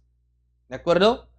Al imperio de lo que viene a ser el principio de legalidad, siempre yo tengo que poner una justificación normativa. Entonces, por ejemplo, acá nos dice, de acuerdo a los artículos 329, inciso 2, 330, inciso 3, 334, inciso 2 del Código Penal Procesal Penal, el fiscal provincial competente para iniciar de oficio una investigación preliminar cuando tiene conocimiento de la comisión de un delito perseguible del Ministerio Público dentro del plazo de 60 días. Ya, digamos, esto sí viene a ser pues un contexto de un tipo de copy-pegue. ¿De acuerdo? Pero lo que me va a interesar a mí, doctores, aquí es en los hechos. Los hechos, cuando empezamos a redactar, tienen que responder 3 interrogantes. ¿Ok? Y ahora vamos a utilizar la pizarra para saber cuáles son las 3 interrogantes que nosotros podríamos responder cuando empezamos a realizar, por ejemplo, este tipo de redacción. ¿De acuerdo, doctores? Muy bien.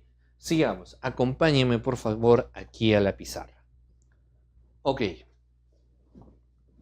Ok, doctores, ok. Ok.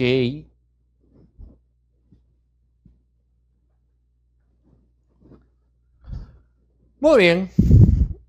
Vamos a ver aquí, doctores. ¿Estamos listos? Sí. Vayamos por partes. Como decía Jack el Destripador. Cuando empezamos ya la narración,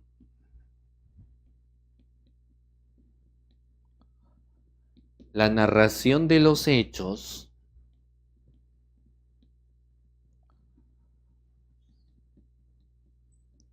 ojo, cuando empiezo con la narración de los hechos, yo tengo que tener en cuenta lo siguiente, doctores.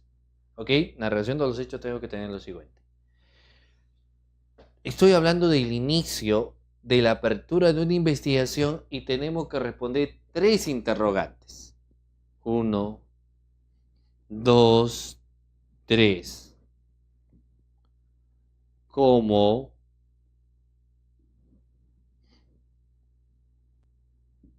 ¿Cuándo?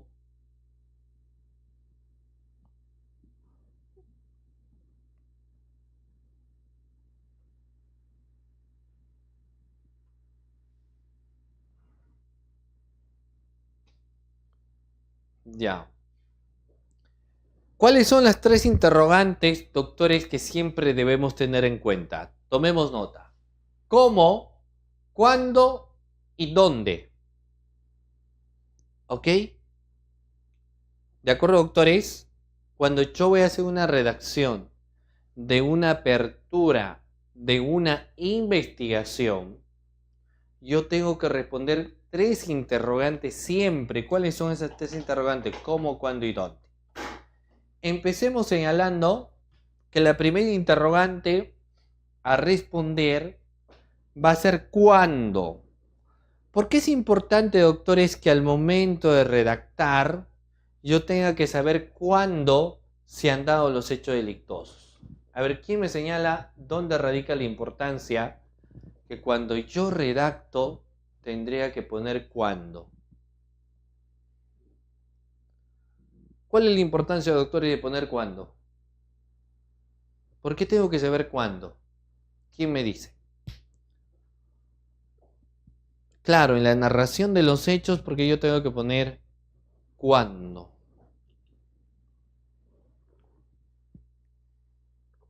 A ver. ¿Por qué hay que poner cuándo? ¿Cuál es la razón? Lo que pasa es que si yo pongo cuándo, es importante en mi redacción. ¿Saben ustedes, doctores, por qué? Porque eso me va a ayudar, fíjense ustedes, ¿no? Cuando yo pongo cuándo, me va a ayudar a saber el momento en la cual se habrían suscitado los hechos delictuosos. Porque yo tengo que saber el espacio temporal para saber cuál era también la norma vigente a la fecha de comisión del delito. Ustedes saben que suele existir un cambio, doctores, de la norma, ¿no? O sea, a veces no se mantiene en el tiempo, existe variabilidad.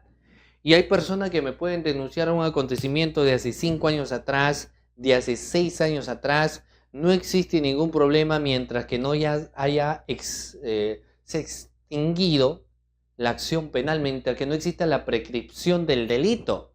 Mientras que ello no sucede, no hay ningún problema en que me puedan presentar una denuncia después de bastante tiempo. ¿Ok? No existe problema. Entonces, el espacio temporal es el momento, el tiempo que yo tengo que tener en cuenta. ¿Ok? Y eso se responde ¿cuándo? Para saber, 1, si ese caso quizás ya prescribió. No tiene sentido que yo aperture una investigación Cuando el delito ya prescribió, pues, doctores, ¿no? Es ilógico la apertura de la investigación cuando el delito ya haya prescrito como tal. No tiene sentido. Entonces me voy a archivarismo por un contexto de prescripción. 2. Yo tengo que saber cuál es la norma aplicable al momento de la comisión del hecho delictuoso. Yo recuerdo de un delito, no sé si ustedes seguramente lo han escuchado también, pero hay un tipo penal denominado la figura del delito de colusión. ¿Sí han escuchado hablar de la colusión?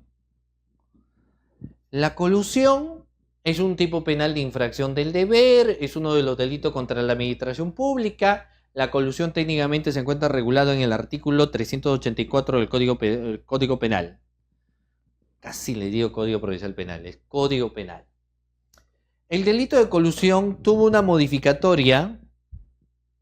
Fíjense ustedes, hubo una modificatoria de este tipo penal en el año 2021.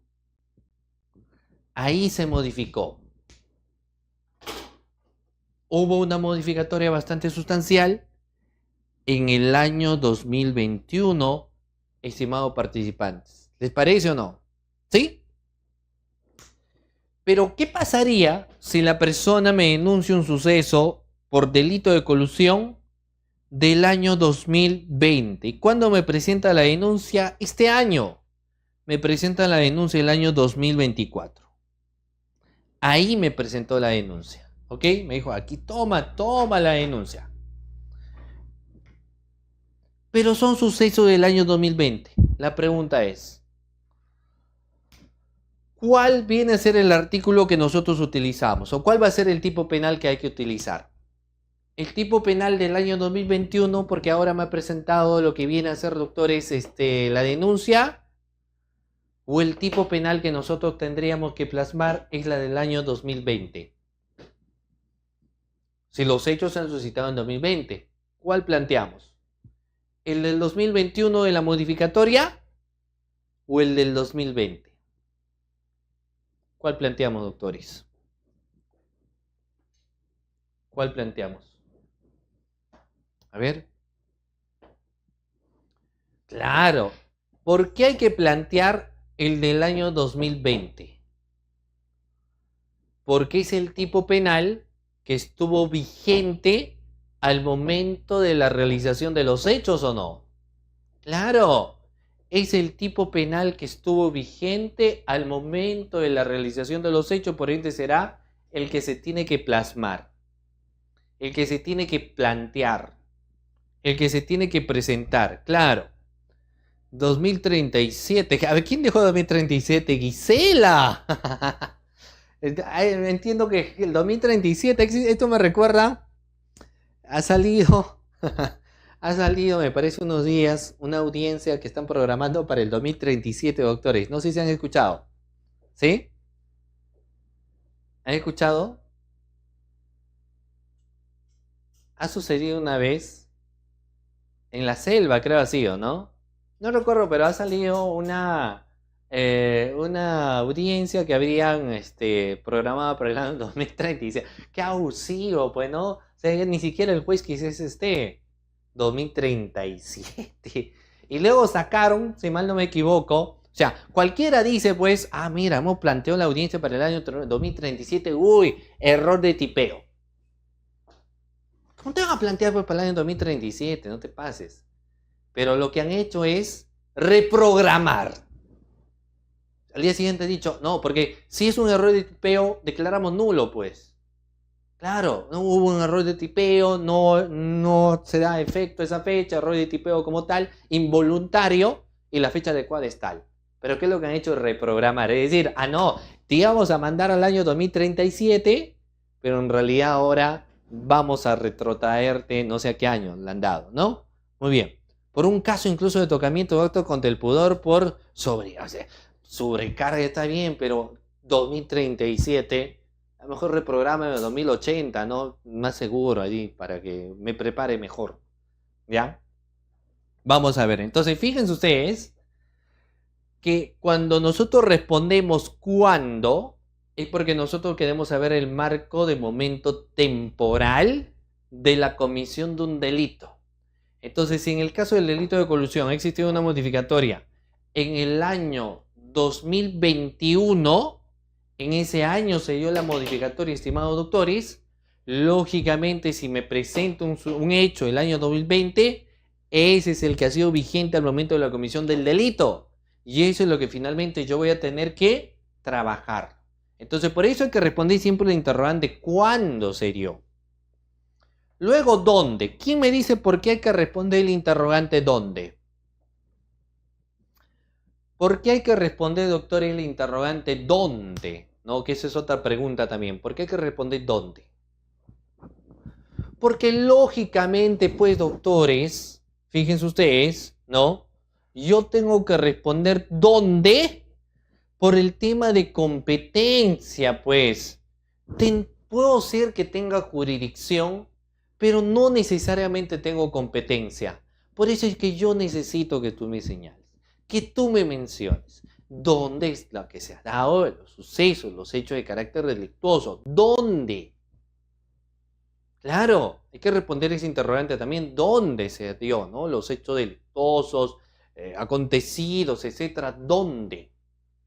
Por el marco, como ustedes han señalado, de jurisdiccionalidad, ¿no? ¿Dónde? Yo no soy competente, entonces lo que voy a hacer es no abocarme, pues lógicamente, a esa investigación, sino voy a derivar.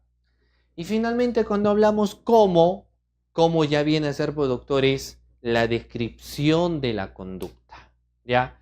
Eso viene a ser cómo. Reitero nuevamente, cómo siempre va a devenir a ser en la descripción de la conducta. ¿Estamos de acuerdo, doctores? Estamos de acuerdo. Volvamos a la diapositiva. Ok, muy bien.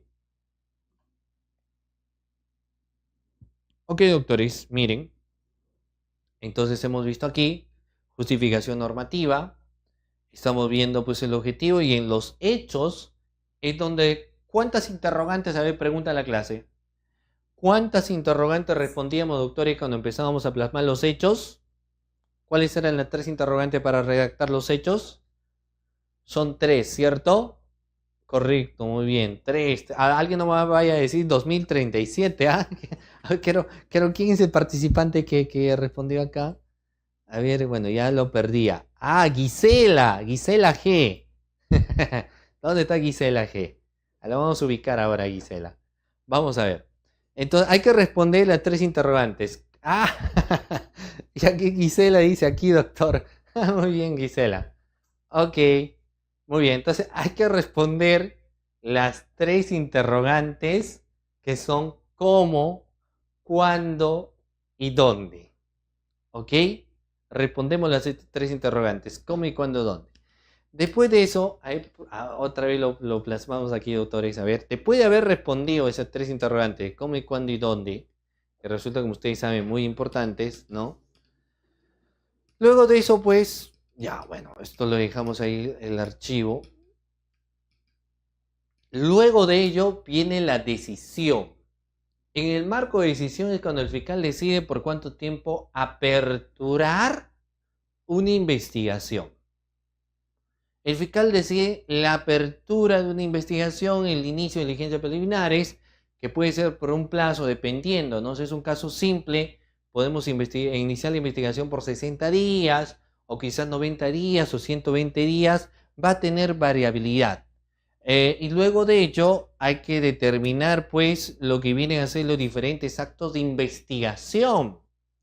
Estos actos de investigación que se pueden determinar son de inicio, de investigación, a través del cual se señala, por ejemplo, el desarrollo de declaraciones testimoniales, declaraciones indagatorias.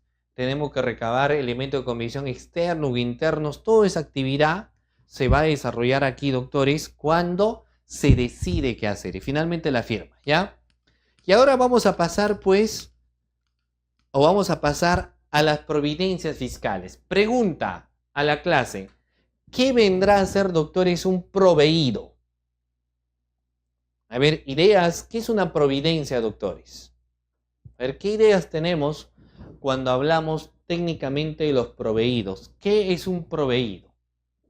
A ver, doctores, ¿alguna idea? ¿Qué es una providencia? ¿Qué es un proveído? Claro, lógicamente cuando empezamos hablando de las providencias son de mero trámite, ¿no? Mira, vamos a ver aquí. A ver. Sí, me parece. Mira, vamos a ver que las providencias técnicamente vienen a ser de mero trámite, ¿de acuerdo?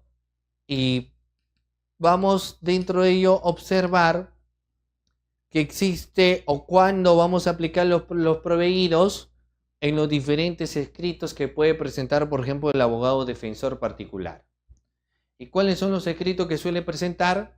Pues tenemos los escritos de apersonamiento, los escritos a través del cual se solicitan copia, los escritos solicitando reprogramación de declaración, escritos solicitando la realización de actos de investigación, escrito solicitando participar en diligencia de investigación, escrito solicitando que el fiscal emita, por ejemplo, lo que viene a ser pronunciamiento, o escrito que se declare disposición o se declara alguna disposición. Todos estos escritos que suelen, dicho sea de paso, llegar con bastante frecuencia al Ministerio Público, todos estos escritos se tienen que proveer, todos sin excepción. Porque imagínense que si no se va a proveer, entonces no va a haber un impulso, no vamos a ver dónde guardar. No, la idea no es esa, sino que los escritos que llegan hay que proveerlos. Existen, a ver, vamos a ver aquí, a ver, otra vez, me parece, ¿sí? A ver, existen, doctores, aquí, hay que tener en cuenta una estructura, como ustedes pueden visualizar. La estructura empieza de un dado cuenta, de un atendiendo y de un dispone en el proveído. En el caso del dado cuenta, se va a plasmar lo que cotidianamente llega pues a ser la fiscalía. Ese es el dado cuenta, ¿no? ¿Qué es lo que llega? Llegó un escrito de apersonamiento, llegó un escrito solicitando copia, llegó un escrito incorporando documentación a la investigación. Todo eso vienen a ser los dados cuenta, ¿ok? Y en el atendiendo vamos a ver la regla de procedencia. Por ejemplo, yo les comento, un testigo que ha rendido su declaración, ¿al testigo se le puede dar, doctores, lo que viene a ser en este caso copias o no? Si el testigo solicita copias, ¿atendemos su pedido dando copias o no? No, ¿cierto? ¿Por qué no al testigo? Porque el testigo no es sujeto procesal. Entonces en el atendiendo daremos respuesta de que su pretensión no es accesible. ¿Correcto? Y luego tenemos el dispone. ¿Qué es lo que vamos a disponer? No ha lugar la pretensión y se ha juntado su voucher, entonces que se devuelve el voucher, por ejemplo. Los proveídos siempre son de mero trámite. Hoy en día ya no se hace un pulso con los proveídos como anteriormente se solía hacer, sino que ahora sencillamente ordenan los actos de investigación. Muy bien, doctores, de esta manera llegamos a la parte final de la sesión de clase del día de hoy. Agradeciendo en primer lugar a Juris.pe, derecho a un clic, por la cordial invitación a mi persona, y a cada uno de ustedes también que han estado presentes en esta sesión de clase. A continuación vamos a pasar a la ronda de preguntas, así que si ustedes tienen alguna pregunta sobre el contenido temático que hemos hablado, gustosamente pues vamos a responder alguna inquietud que lógicamente ustedes puedan tener. ¿De acuerdo? ¿Sí? Muy bien, entonces muchísimas gracias. Vamos a pasar a la ronda de preguntas.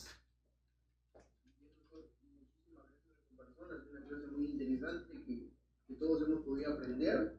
Al margen de ello, hay unas preguntas muy interesantes que se las voy a trasladar para que pueda también usted dar respuesta a cada una de las interrogantes que se presentan. Nos dicen, doctor, ¿un documental de contenido fiscal sirve para detallar los actos de investigación o no lo sirven? ¿Podría detallarlos, por favor? A ver, ¿me puedo repetir, por favor, Marcelo, la pregunta? Sí, nos dice, ¿un documental de contenido fiscal sirve para detallar los actos de investigación? ¿Qué opinión merece al respecto? No, no, porque básicamente en realidad lo que uno va a plantear son las actas fiscales, lo que estás llamando las documentales, ¿no?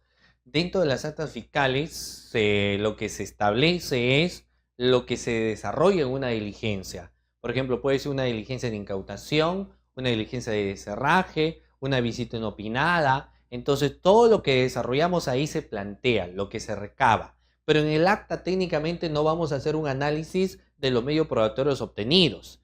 Cuando uno ya formula una acusación, cuando uno plantea una formalización de investigación preparatoria, sobre todo en el caso de una acusación, ahí sí todo lo que nosotros hemos obtenido, ahí sí lo vamos a sustentar, ¿ya? O sea, lo que yo podría haber obtenido en mi acta de incautación, documentos, laptop, billeteras, lo que fuera. Pero hasta ahí simplemente son la obtención que se plasma en el acta, no hago una motivación de la importancia que esto tiene. Pero cuando, por ejemplo, yo voy a emitir un requerimiento acusatorio, ahí sí la situación cambia. Ahí sí voy a recién fundamentar estos medios probatorios que yo podría haber obtenido. ¿De acuerdo? Muy bien, gracias por la pregunta. Bien, acá nos dicen también, doctor, ¿cómo borra una denuncia fiscal archivada en el sistema del Ministerio Público para que no figure como antecedente? Ya, lo que pasa es que tú tendrías, si tu caso de investigación se ha archivado, tendrías que presentar un escrito al Ministerio Público para que no figure tu nombre dentro de lo que viene a ser el sistema de la Fiscalía como investigado. Sencillamente se presenta el archivo o el número de caso archivado y el Ministerio Público, el asistente de función fiscal en este caso, va a tener que anular del sistema tu nombre. Pero presenta un escrito, no esperes, ¿no? A ver, yo sé que de oficio el Ministerio Público podría hacerlo, pero a veces existen pues, los temas de la carga laboral existente, entonces es preferible que tú vayas, converse con el asistente, presentes un escrito sobre todo y se pueda anular el antecedente que tú tengas. Bien, doctor, nos dicen, muy interesante mi pregunta es respecto a la providencia fiscal. ¿Qué pasa si no tiene numeración? El Código Procesal Penal te habla sobre algunos errores materiales y dentro de ello podría haberse dado que por algún descuido no haya señalado la numeración de los proveídos. Vas a tener que sacar otro proveído a través del cual vas a mencionar la numeración de cada uno de los proveídos. Entonces, si tienes cerca de 60 providencias, tendrás que establecer que la providencia de fecha tal es la providencia número 1, de fecha tal providencia número 2, hasta que llegas a esta última providencia y de ahí empiezas nuevamente la contabilización. Ahora, lógicamente no debe pasar esto. La situación de pandemia hizo de que algunos pierdan el control, lógicamente, de cuál es la numeración de los proveídos y tal vez por ende existe carpeta que no tenga numeración de providencias. Tienes que guiarte por la fecha. Pero yo creo pues ahora ya más de 3 años de lo que fue la pandemia, entonces lógicamente sí hay que estar al día con los contextos de los proveídos. Gracias. Bien, doctor, acá nos dicen otra pregunta. Doctor, buenas noches. Eh, cuando se apertura las diligencias preliminares, ¿se pueden enumerar los delitos o directo poner concurso real del delito? No, no, todavía enumera más bien los delitos porque todavía no sabemos si el concurso real, concurso ideal, homogéneo, heterogéneo, es muy difícil en una apertura. Es cierto que el Código Procesal Penal me da la facultad de que yo pueda hacer recalificaciones, pero de preferencia cuando estamos formalizando, ahí sí podría hacer una recalificación. Lo ideal es que cuando estamos iniciando con la denuncia, pongamos ahí todos los delitos en magnitud, ¿no? Eso es lo más recomendable, no hay que ponerlo, a menos que el hecho sea tan evidente y desde el inicio hacemos una recalificación y ponemos pues, que esto podría ser el delito, ¿no? Si no, no, a nivel de formalización todavía. Bien, nos dicen, doctor, en una disposición se puede hacer se puede hacer otros actos de investigación que no está contemplado en una disposición fiscal. En este caso, el investigado que denuncia podría plantear contra los encargados de la investigación. No, no, porque es una facultad que tiene el Ministerio Público. A veces la persona que presenta su denuncia solicita al fiscal que desarrolle 30 actos de investigación, pero el fiscal tiene la autonomía para decir, esos 30 actos de investigación no tienen ni pertinencia, conducencia de utilidad, no tengo por qué realizarlas, entonces sencillamente voy a disponer los actos de investigación que yo considero. La parte denunciante podría decir, pero no, está omitiendo su función porque yo le dije que haga algo. En todo caso, tendría que ir al Ministerio Público para que conferencie con un fiscal o presentar un escrito diciendo, señor fiscal, ¿por qué no ha desarrollado esos actos de investigación? Y seguramente el fiscal le va a responder señalando, a ver, mencióname la pertinencia, conducencia de la utilidad. Y si no lo menciona, no va a pasar absolutamente nada porque el fiscal tiene la autonomía y finalmente decide qué actos de investigación se puede plasmar y desarrollar por ende. Bien, doctor, tenemos la última pregunta que nos dicen, doctor, ¿puede aperturarse actos de indagación previamente a la disposición de diligencias preliminares? Por supuesto que sí, lo que se llaman los famosos previos. Entonces yo todavía, por ejemplo, no tengo dudas en la denuncia, necesito la declaración de quien lo ha presentado, entonces lo llamo para que primigeniamente tome su declaración, después de haber tomado su declaración, recién inicio pues con lo que viene a ser el previo, ¿no? Eso sí, o la apertura, sí pueden haber previos. El Código Procesal Penal te faculta. ¿Sí? Muchas gracias por la pregunta. Bien, doctor, acabo de ver el chat y esas han sido todas las preguntas que nos han formulado. Muchísimas gracias por su participación.